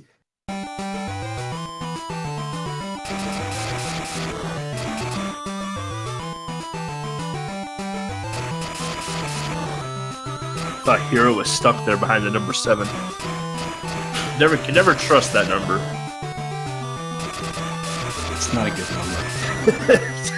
It's really not.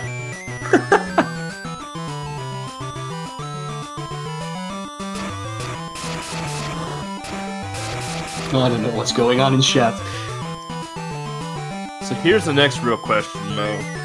When is Micro Machines Game Boy? In the 2010? Oh, I do not want anybody to have to sit through that season. Oh, When is I'm dreading the day that I have to go back to that.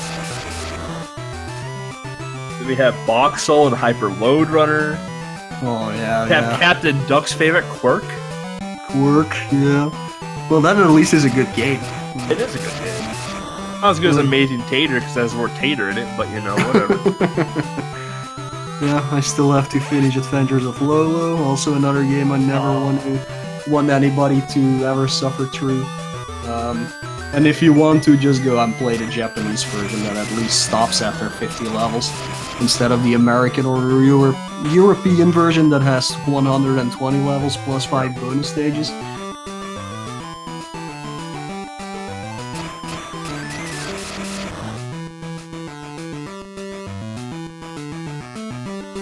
We did have Wario Land and Wario Land 2 already. We did, yep. Mario Land 2 was in 2 Tiny Tens ago. And Yeah, then, that was the sixth yeah, one. That's Wario- Wario Land 2. for yeah, and sure. then Wario Land, Super Mario Land 3 was last Tiny Ten. such fantastic games. They really are. Kirby's Pinball is not a real game.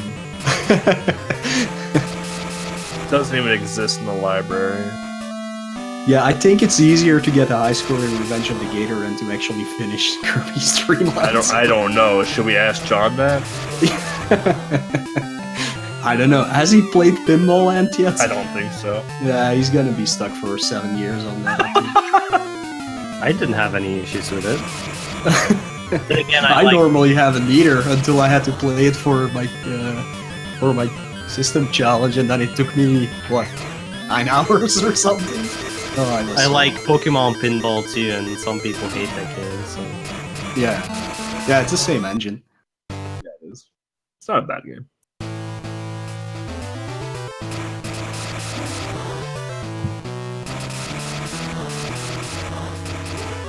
Yeah, I love Pinball Land as well, but definitely not as a speed game because the speed run is like 12 minutes. But yeah, get lucky.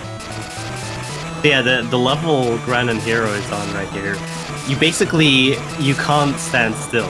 You have to snipe everything along the way. Yeah, you can turn around and go back, but it's super slow. So This is basically the PUBG of Game Boy right here. Or the Fortnite, sorry. Oh no! Sorry. But Fortnite's the big deal now, alright? You mean the Call of Duty 4 Battle Royale?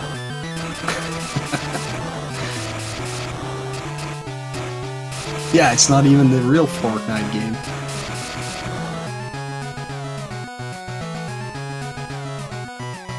Uh-oh, Gran and Hero missed. Okay, Just the six. just missing You gotta numbers. go back around, yeah. Yeah, it's 2 loops for sure. And there we go, off he spins. But he's in the final stage for our purposes anyway.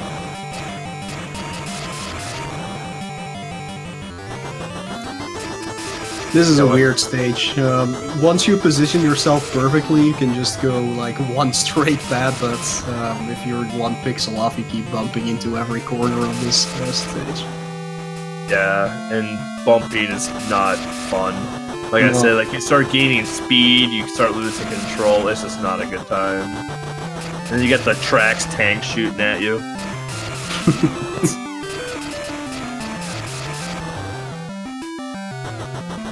There we go. Yeah, that's There it perfect. is. So satisfying.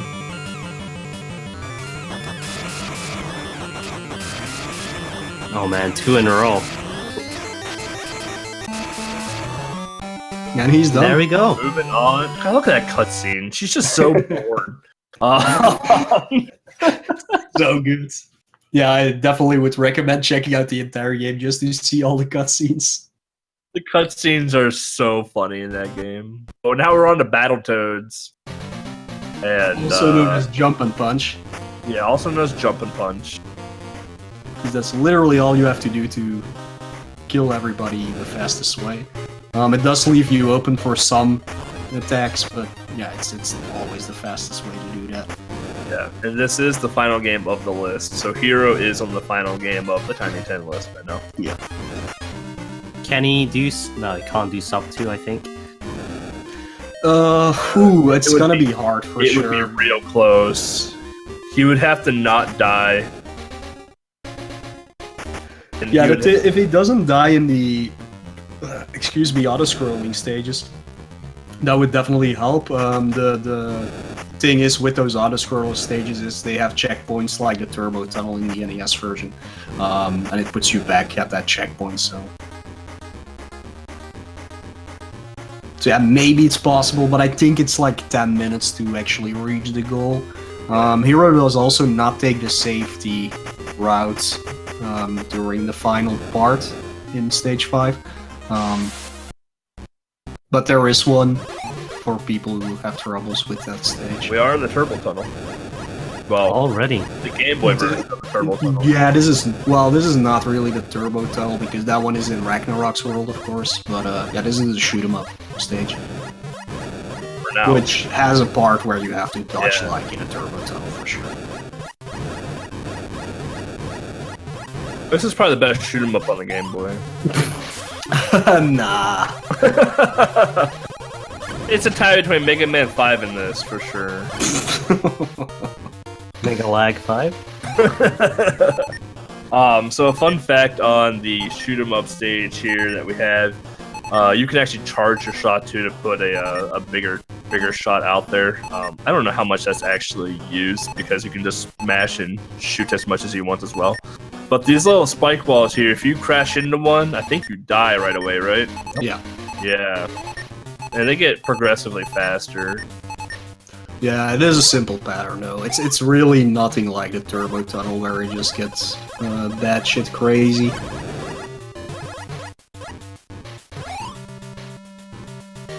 Lots of checkpoints too. Yeah, for sure. What's your guys' favorite Battletoad? I have no idea which is which, so no idea. It's a hard choice, man. Yeah, I don't even know who this one is, They're all actually. equally disgusting. It's Pimple, Rash, and Zits? So here we're on the first boss of Battletoads, and phase 1 is to take out the little guns around the mouse head, and then you got this big laser gun in its mouth that you gotta take out. Like we said earlier, like this game does have limited continues, so Yeah, it has over. Yeah, so if you game over, then you get to play the entire game again. Yeah, and unlike the other Battletoads games, there are no one-ups in this one. So it's always just 4 lives per continue, so in total you have 14? Wait, can I count? 12? I don't know. No, 16 a lives? I don't know, number. whatever. But yeah, there's no possible way to get more lives, I think, unless there's a score-based one that gives you an extra life, maybe.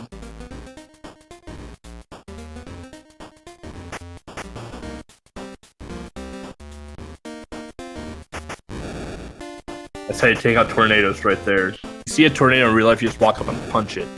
Yeah. True life facts. before sharks start flying out, right?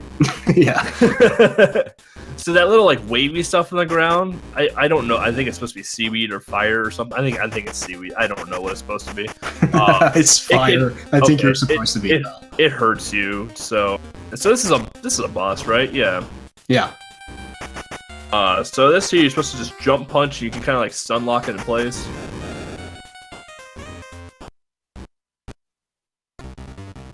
This is the stage that I can't get past because it reminds me of Smurfs too much. Oh no, it does.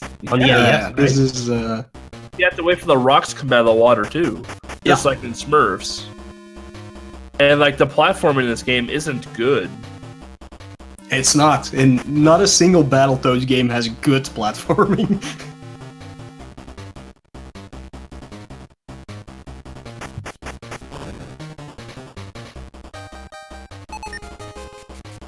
Oh, now we're in Wave Race 2 right now.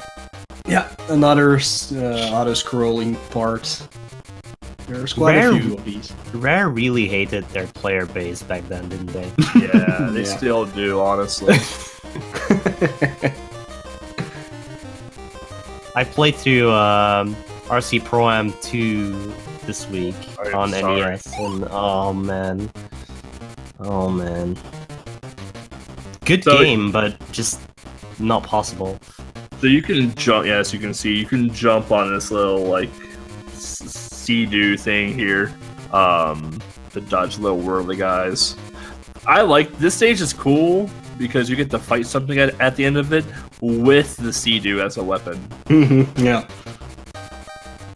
Like, I'll give Battletoads that it's fairly creative in what it does when it comes to battling, but I still don't like Battletoad games. Yeah, it wasn't until the Super Nintendo era that the Rare games actually got to be pretty good. The earlier ones are not that great, but they do have a legacy, of course. They are not bad or anything, but they're usually super hard, which puts a lot of people off. I gotta say, Battletoads Arcade is a fantastic beat 'em up. Yeah.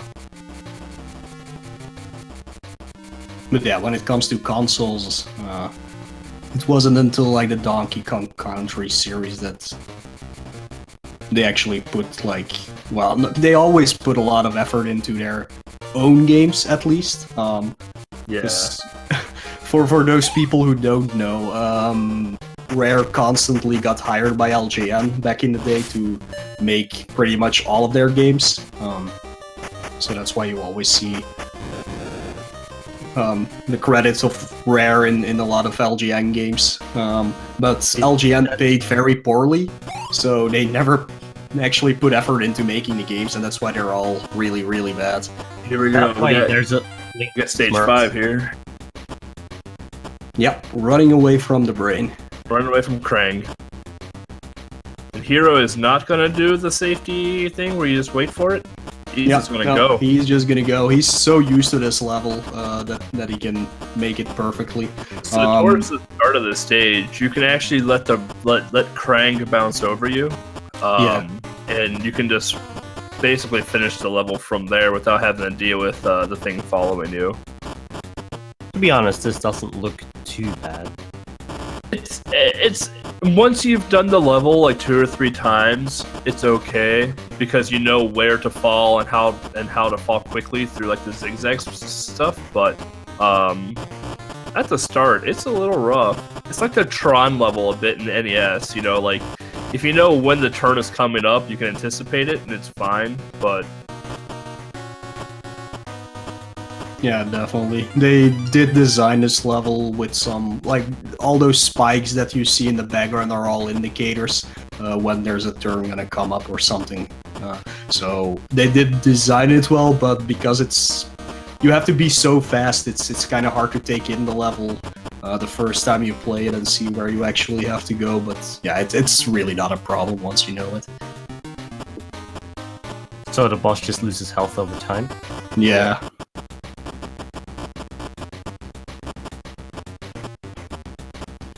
He's pretty much done now. It's just a straight stretch from here. Well, and with that, he won Tiny 10-8. And sub 2? Sub 2. He did it. 158.53. GG to Hero. Yeah, congratulations for that. That's amazing. Let's It's give him fantastic. a little time for a breather, and then we'll probably pull him in here for some talking.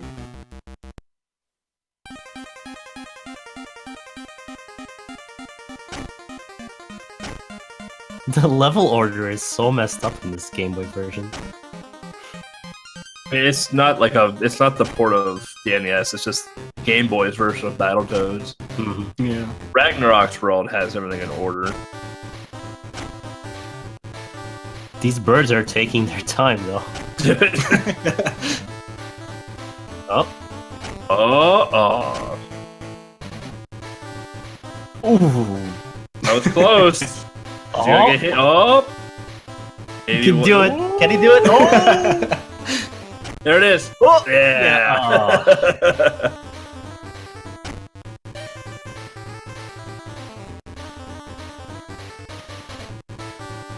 So yeah, looks like Why Do You Look is making his way to second place.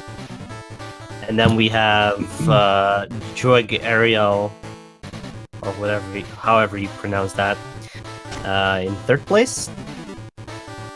Yeah, as far as I can see. And I guess Rave Tuba is going for that fourth place right now, unless somebody has caught up already. Mm-hmm. I think all the others were more blind or had a lot less practice going on. So Yeah, for sure. We have Glitchless on Dracula right now in Maru. We have Legs on Kelbolos in Maru. Jim B is in the final stage of Max. Apparently I got a Twitch machine unplugged error for IM. Let's see where he's at. RGL is offline, so I don't know where IM is at. Yeah, he did have some connection issues, so that's probably why.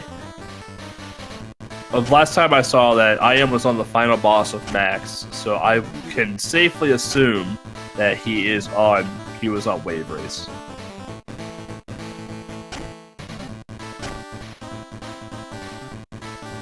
Rave Tuba getting some extra lives in for Rodland.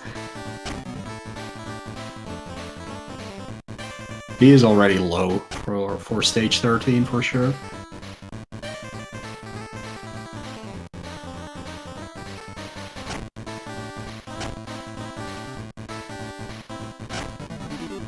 Let me see if I can pull Hero in here. Why would you fly a mouse's head as a spaceship?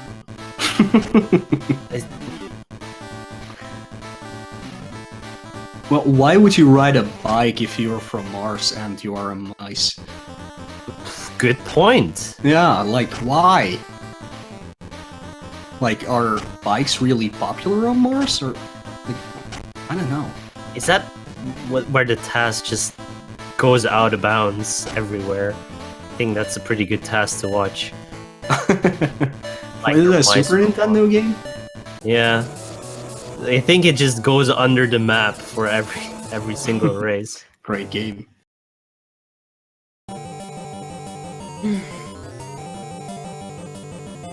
Pulling up Lex here on the screen.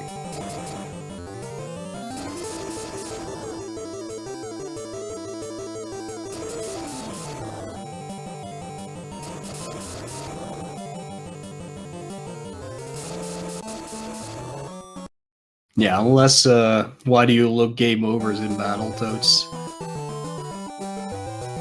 Can be sure of that the second place. Just a little update. We are gonna cut commentary and the stream in about 40 minutes, something like that. Something like that, half hours. Yeah, we do have a charity event coming up after us. We'll probably see the first 3 people finish, but after that you can just go check them out on the Speedruns Live page or in their own channel. But just a heads up that we will end it a little bit earlier than usual. Because yeah, last year we actually went on for 5 hours and we didn't have commentators anymore. Yeah, Mo and I didn't have a voice after it was done, so... Yeah. So you can see that Lake's got the power up that zipper to the end of the stage. That's good stuff. Saves definitely a lot of time. It does, yeah. See Infinite Mystery disconnected from the SRL IRC as well, so yeah, he might have just lost his connection. Internet issues, yeah. Yeah, he probably, unless he can't, come back and just continue the games. Because we all know Infinite Mystery, he just likes doing his 24-hour streams. I don't think this one will take him that long now. No. Well, I'm Battletoads missing maybe, if he hasn't practiced it at all. But he definitely won't be stuck in Tetris for 12 hours, so... Hello, Hero.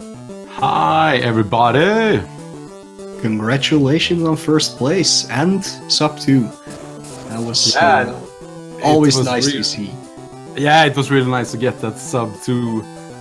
My former PB was 2 hours 1 minute with really bad RNG on Mario's mission. Yeah, you had some pretty good luck on Maru. Yeah, they were decent, the bosses. I was lucky.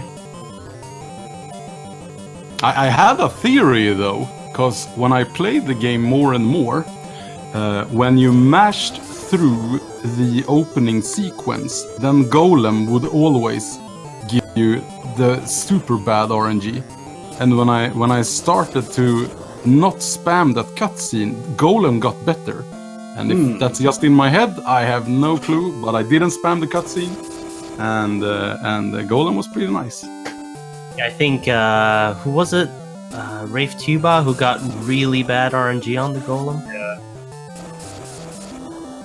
Yeah, he can turn into a stone like 4 times and drain 400 HP or something if you're really bad luck. He basically turned into a stone first frame of the battle, then stayed in stone for about a minute, unmorphed, and instantly morphed again within a few frames. Yeah, that was for Smart Alec actually, and and he died shortly after that, and then he gave up because he was having so much trouble with everything. But yeah, I really like this this list of these 10 games.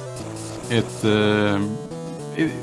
was a good change of pace when when we got to Rodland. I really enjoyed Rodland, and I think I will continue to run that game after this marathon. I have a PB there with only 12 seconds behind of the world record.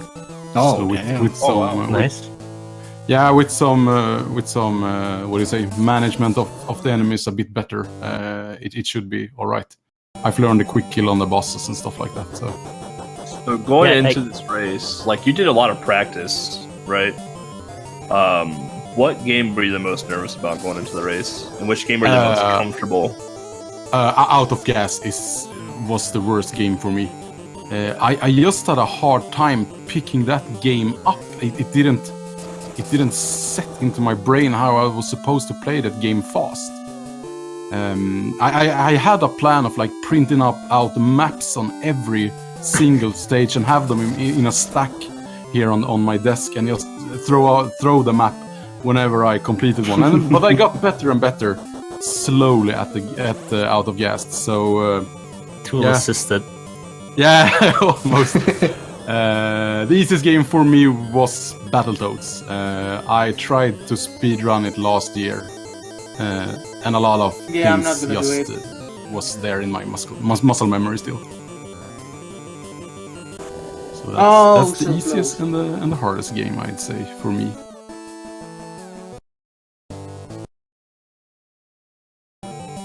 Yeah, I know watching you do, what was it, 3-7? The one where you actually have to like watch it, like angle your ship perfectly to get through that.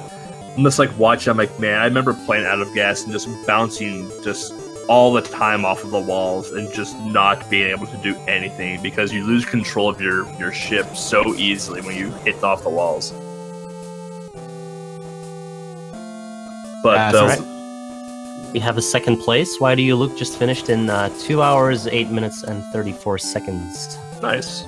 Oh, that Congratulations. could be a PB for him, maybe. It's a good time. Yeah, it's a really good time.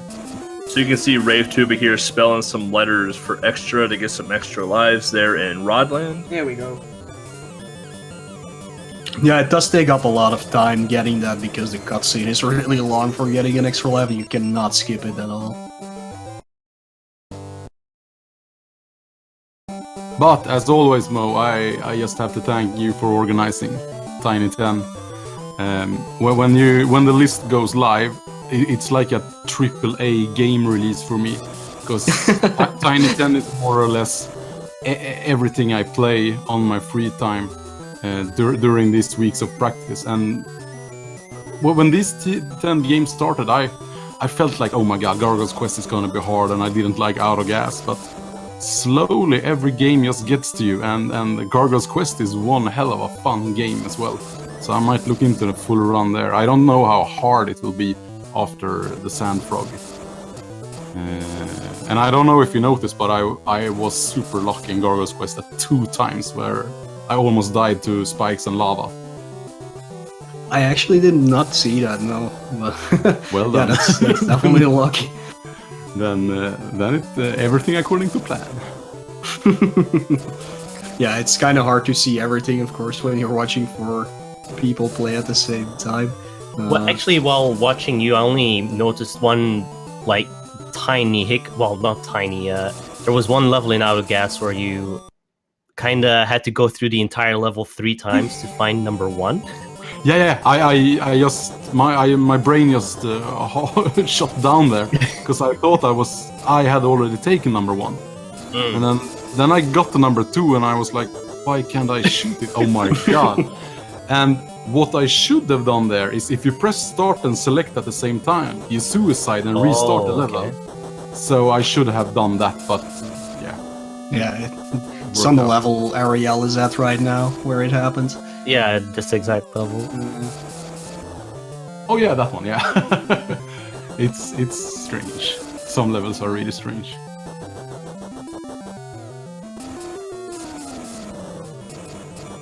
How was it picking out these 10 games, Mo? Any game that was like the Joker, or any game that you knew that you were gonna pick from the start? Max was on the list from the start for sure.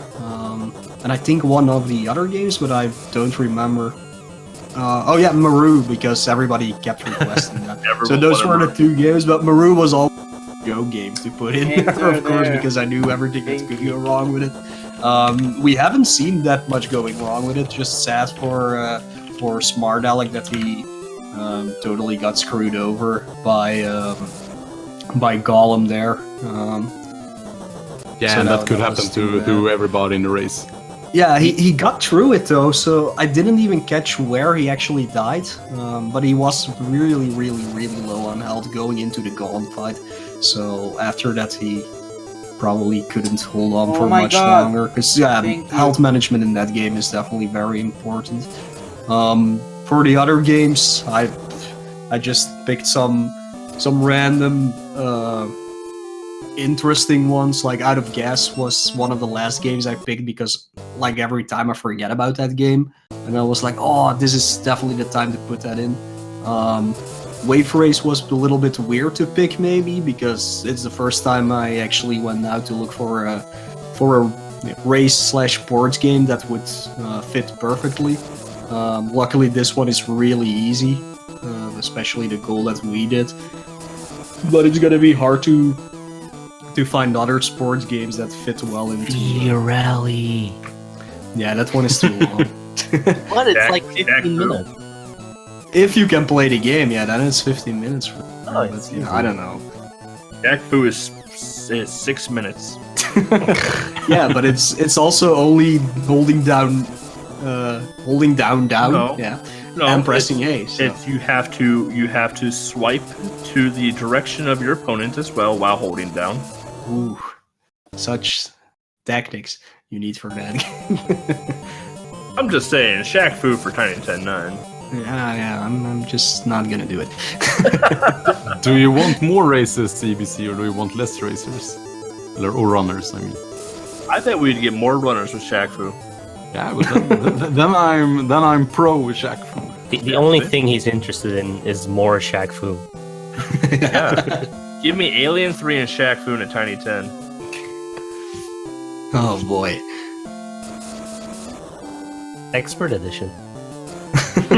We've already had that. We saw what happened to that. Yeah, we're not doing that anymore. No, the list for 9 is almost completed already, so there's not gonna be too much work being put into that anymore. But yeah, I do have like always a lot of platformers, but I do need some other games to just break them up. Platformers on Game Boy, really? Yeah, so little of them. The Only main puzzle games are Yeah. even less. Yeah, they're hard to find anymore. Yeah, finding the correct puzzle game is always a challenge because finding a good goal for them is difficult. Yeah, there are definitely a lot of good puzzle games that we could use, like Quirk Going Out is definitely a good category. The only thing is that once you know it, you can do it in like 2 or 3 minutes, and what's the fun in that anymore? To put it in something like this, that's where Brain Drain was good, because it is a little RNG heavy because it's always random. Even though, like, if you know how to figure out those puzzles, it's pretty easy to get through, of course. Burning paper. Burning Paper, yeah, I still have to check that game. I know what it is, but I don't know if there would be a good goal for that. What was one of the other ones? Lock and Chase? Ooh, yeah, Lock and Chase. Yeah, so it's... Yeah, we're gonna have to find a good goal for some of them. What was the other one? Quarth. Yeah, Quart, indeed. Pull flip. Hmm? We have pull flip. Pole Flip, flip? Flipple, I think. Oh, Flipple, yeah, there it is. yeah. Whatever. Yeah, or like Daedalian Opus is a really cool one, but it's also not random, so once you know it, it's probably too easy. Like, the puzzle games really need a form of RNG to them. Have we had Tetris 2? No, only the normal Tetris, but yeah, Tetris 2 would maybe be puzzle mode and not just normal Yep, mode. definitely. Yeah. Using butthead. That's a good game, but It is. yeah, that's too long, so it would be New World 1. So yeah, it's always hard to choose for sure, because what you want to do is put in full games, preferably. But yeah, some are too long or some are just too hard. Like, I would love to have Tekkaman Blade in it, but that game is so hard. Pop that and it's just Twinbee. not fun. Pop and Twinbee, yeah. Yeah, people always love shmups. Can't speedrun a shmup. Yeah, cannot do it. It's impossible. But yeah, we have plenty of games left. Like, so we had 80 up so far. Just remember, there's like 1,073 games on Game Boy officially. So Officially, there's some very good recent stuff coming out as well. yeah, I can't say anything about it though. Same. But yeah, that will be revealed soon enough for sure. But yeah, I don't think we can do that though. Put something like that in. I don't know. Maybe it would be cool. I don't know. Because that game actually would be a really cool fit.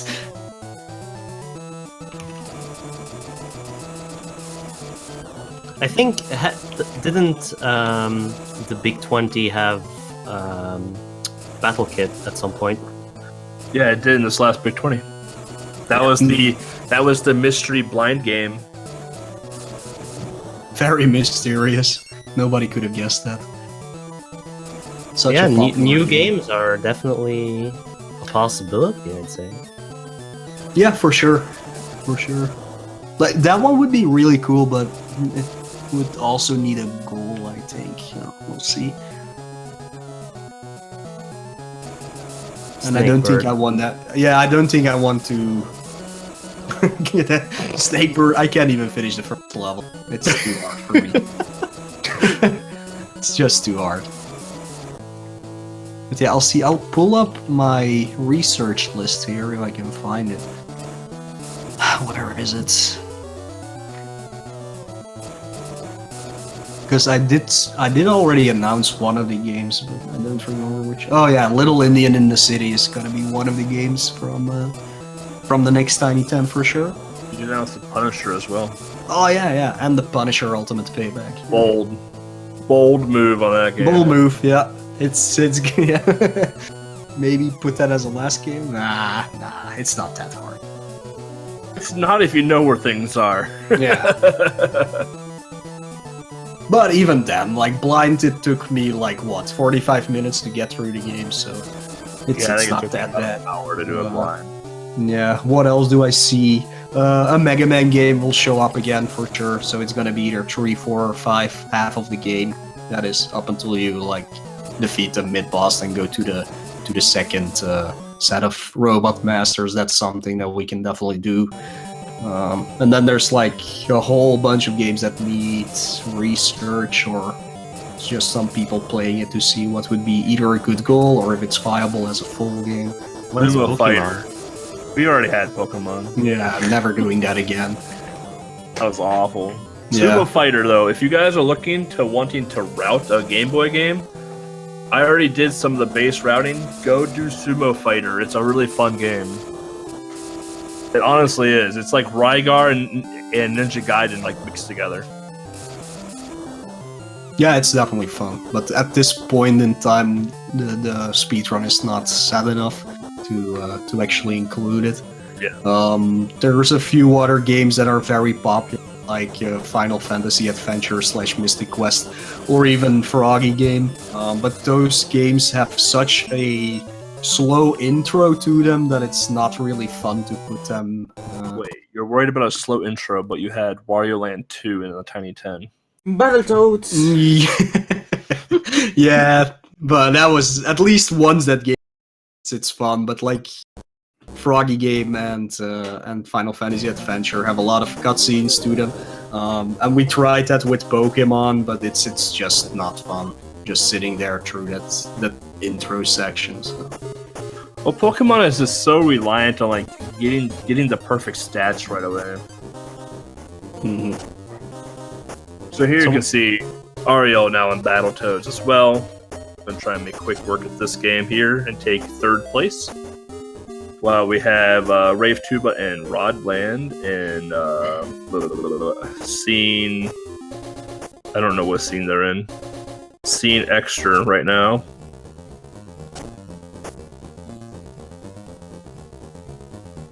So Mo, when's Tiny 10 Color Edition?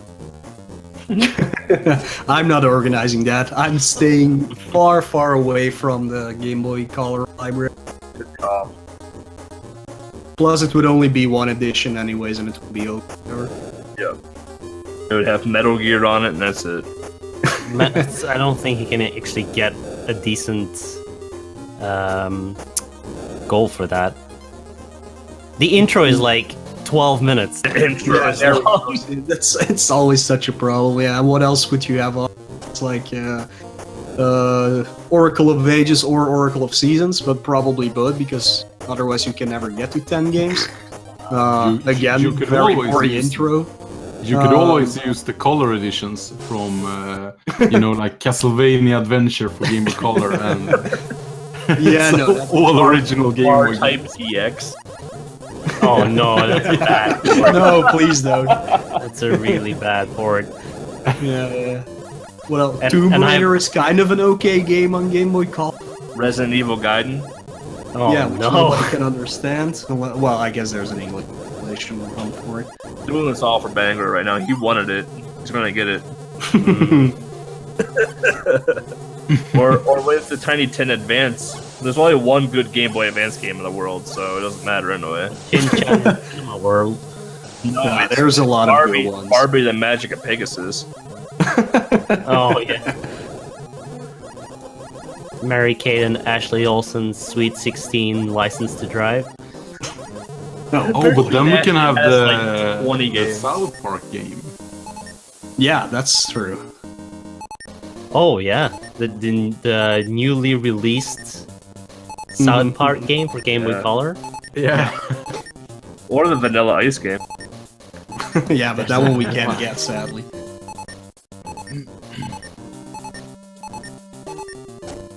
No. Too bad that we can't get that one. Really shame. Yeah. Because it really looks like fun. It kind of I'm did. Well, gonna it's say based off thank of you. Yeah. Sorry for interrupting. No, you're but good. I'm gonna say thank you. I need to just take in this victory. Yeah, for sure. All right. Thanks for super hopping on, thanks Hero. again, Mo, for organizing this. Thanks for Speed Gaming for restreaming it, and of course thanks to Iblood Candy and Banjera for the commentary with Mo. I will watch this stream later tonight when I can't sleep because I'm too curious about what you guys said about everybody in the race. And super thanks it wasn't nothing to good, everyone so- watching. Yeah, I know. So that's why I want to hear it, so I can rub it in your face next time. Yeah. No, thanks a lot for joining. It's always cool when people put a lot of effort into playing these. Sadly, we didn't have much more runners, or that a lot of runners had to forfeit or couldn't make it. Like Captain Duck, for example, he's usually your adversary for these days, but he couldn't make it either. So yeah, thank you definitely for joining, and congrats again on getting first place. Yeah, I'm now gonna play something like Mr. Taco on my Switch or something when I don't have to play Game Boy games all every evening and weekend. Yeah, until in 4 months when the newer list gets released. Yeah, I can't wait. Yeah, super thanks. Have a great evening, everybody. Later, man.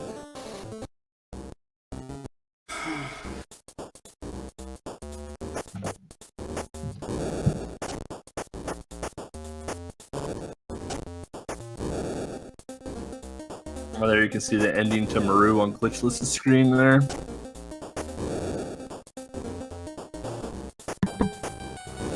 And Rave Tuba is getting kidneys thrown at them.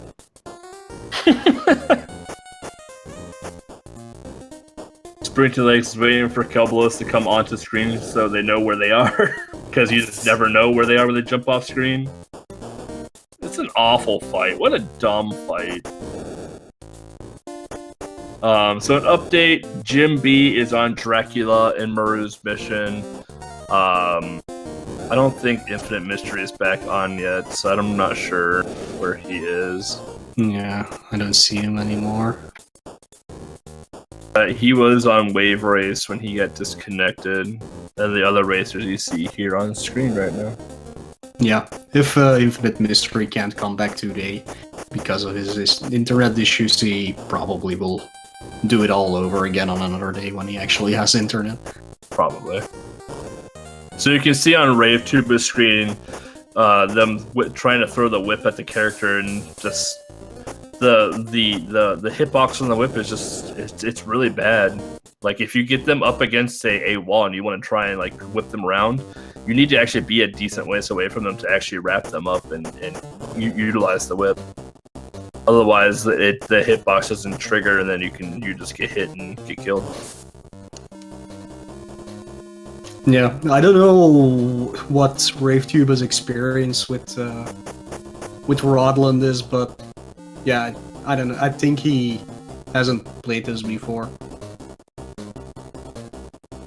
Maybe. I don't know. I'm not sure. It is a game like Blind. The game took me like 45 minutes to an hour, I think. Yeah. But maybe he doesn't know that you can just kill all the enemies. Because I think he really is going for all the flowers or whatever every time. I don't know.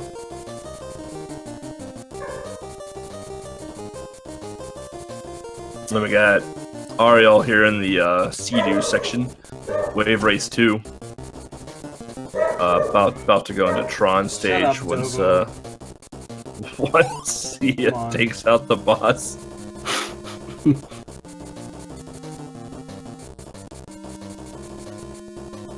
I must say Glitchless is doing pretty well for actually going in blind. Yeah. Glitchless is doing a fantastic job going into this list blind.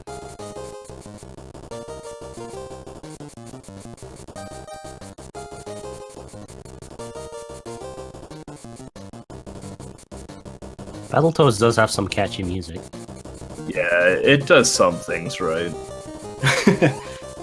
Yeah, I'm not sure who the composer for Battletoads is. Is it also Dave Twice? Or is it Grant Kirkhope? I'm gonna look this up. No clue. We haven't done a podcast episode on it, so I didn't look it up. Yeah.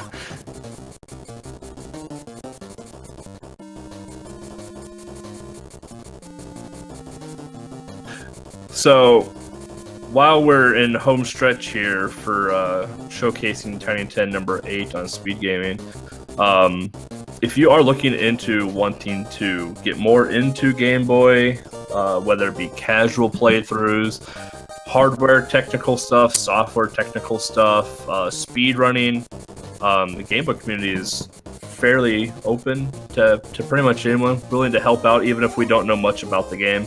We'll sit there and at least theory craft with you on things what you could possibly do if there's no runs of it, or if the runs are stale, there's no tasks, etc. We're pretty accepting, I'd say. We have a fairly active technical issues thread as well, where because Game Boy does have kind of a more difficult intro step into speedrunning. We have a lot of people that know quite a bit about Game Boy, and they can help you out there. Yeah, for sure. Yeah, there's a lot of people putting a lot of effort into checking everything out, like when new emulators come around and stuff like that. So it's always nice to see. You can see Jug Ariel doing the trick in the stage Battletoads, by the way, where he lets the rock or brain go in front of him, so you don't have to worry about it anymore. I did not even know it was a thing until I didn't know you could do this either. Video. We have a thing called no for this goal. There's no out of bounds, because in stage 5 you can actually clip out of bounds and just pretty much fall to the end of the stage. Yeah. But yeah, stage 5 was a nice way to end everything, because it's a pretty difficult level unless you know it, and yeah. So the boss health doesn't actually matter, it's when you reach the end of the stage? Yeah, you do have to go through the checkpoint at the end of the level to finish it. So.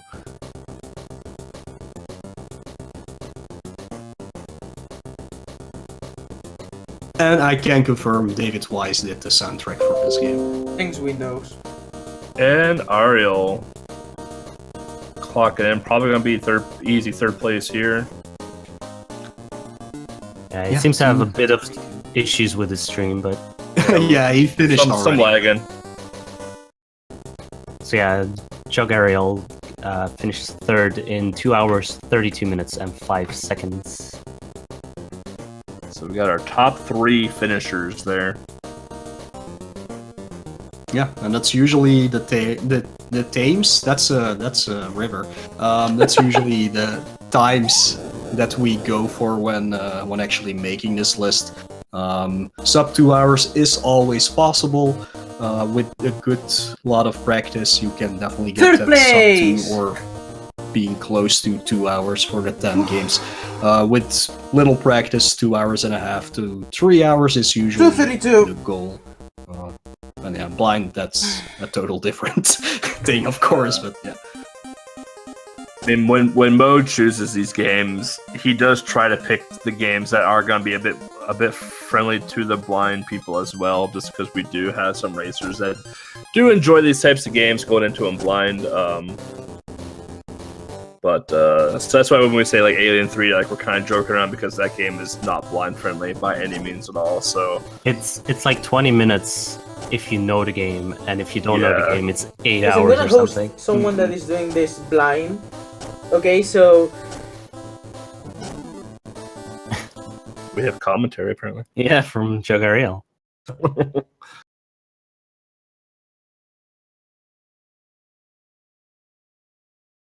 Another one of those games is Adam's Family, where the speedrun is 1 minute and 30 seconds. And Yeah. blind, that's just a long game. Yeah. Which was part of the Expert Edition or Pro Edition. Sure yeah, was. But we did all bosses then, Yeah. right? Yeah. Indeed. Because there is just such an enormous difference between the any percent and actually playing the game. It's a fun game, though. I really like that game. It's definitely one that grows on you. Yeah, and like compared to Bugly Scavenger Hunt, it's Oh. an amazing game. Don't mention that game. It's not a good game.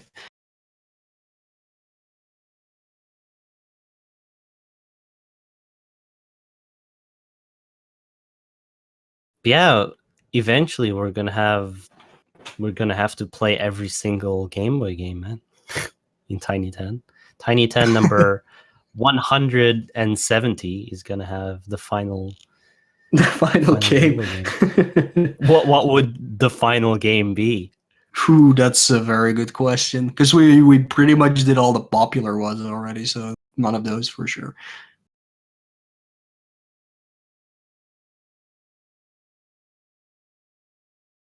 Trip World, because that one's so bad, right? We already had it in Tiny 10 number 2. Yeah, I know. Yeah. The speedrun of that game is amazing. Well, of that tech demo is amazing. The entire game. Wow. Did you see that people are just destroying that game right now lately? Like, there's a bunch of like sub 630s in the game now. By a bunch, I mean like there's 3. Yeah, that's for Game Boy leader. So, but yeah, There's a that's lot of runs for definitely Trip World on it. There's like Yeah. what 20s. Nothing compared to Kirby's Dream Land though. yeah. You're just dreaming that. yeah, that's it. Dude, I have the SDA world record, you know? That's still a website? Apparently. Poor SDA. No, SDA was one of the first sites I went to when I started speedrunning because there was Same. nothing else relevant. Yeah. So yeah. We all saw SRL actually. Well, not SRL. Speedrun.com come into existence. Well, Yeah. I saw SRL come into existence. Yeah, yeah, that was way before my time. I don't think there has been a Game Boy Advance marathon at all. There is No. Handheld Heroes, which covers a multitude of handheld platforms for sure. All handheld Oh. platforms except for the Mhm. Nintendo Switch. Yeah, that one doesn't count. The Fairchild That's also Game There's Child. there's was only it? I gotta say like there's only like 20 some games for the Fairchild, so you'd be done after 2. And you can't beat any of the games for the Fairchild. The Fair 20. Just one and done. I don't know what is out there. You got like what? You got the Big 20, so you got the NES, you got the Super 16 for SNES, yeah, You the got Master 16, the or Master 15? 16. I think it's Yeah. 16 Yeah, for the Master System. And you Master got Tiny 8 10. doesn't sound too good, does it? No. What else? Yeah. Oh, RGL does had like an Atari one. They did the Tiny 10 remix. They've done their own version of like a Big 20 type deal. yeah. The RGL does a lot of crazy stuff like that too. So, yeah, Handheld Heroes. Like we do a marathon every summer and around July, sometime after SGDQ and before ESA, where it's just like a weekend long marathon for all speed runs on a handheld device. Like the first year we had a Wonder Swan, which was awesome. Yeah, we need more Wonder Swan. If you guys can figure out how to pull video off of the Wonder Swan, I would stream my Wonder Swan. But I'm Yeah, I too still cheap. don't have one, but yeah, I'm it's too dumb to definitely a figure it system out. I'm interested I'd in. stream Game & Watch games, but you can't even emulate those apparently. So Well, So most yeah, of them are on Game Boy anyways. Game and Watch Gallery. But yeah, I think we're gonna start wrapping up here. I know Speed Gaming has something starting at around 3:00, I believe. So they wanted us to wrap up at about 3:00 my time. Sorry, 4:00 Eastern. So they wanted to start wrapping up about 10 minutes beforehand. So hope you guys enjoyed this Tiny 10. Like, what did you think of Tiny 10? If this is your first time watching a Tiny 10, what did you think? If you're a veteran watcher of the Tiny 10, what did you think? Yeah, and we'll be back with 9 around April, May. So anybody who's interested in participating, you can expect the list to be out 2 months before that usually. Usually after Big 20, basically.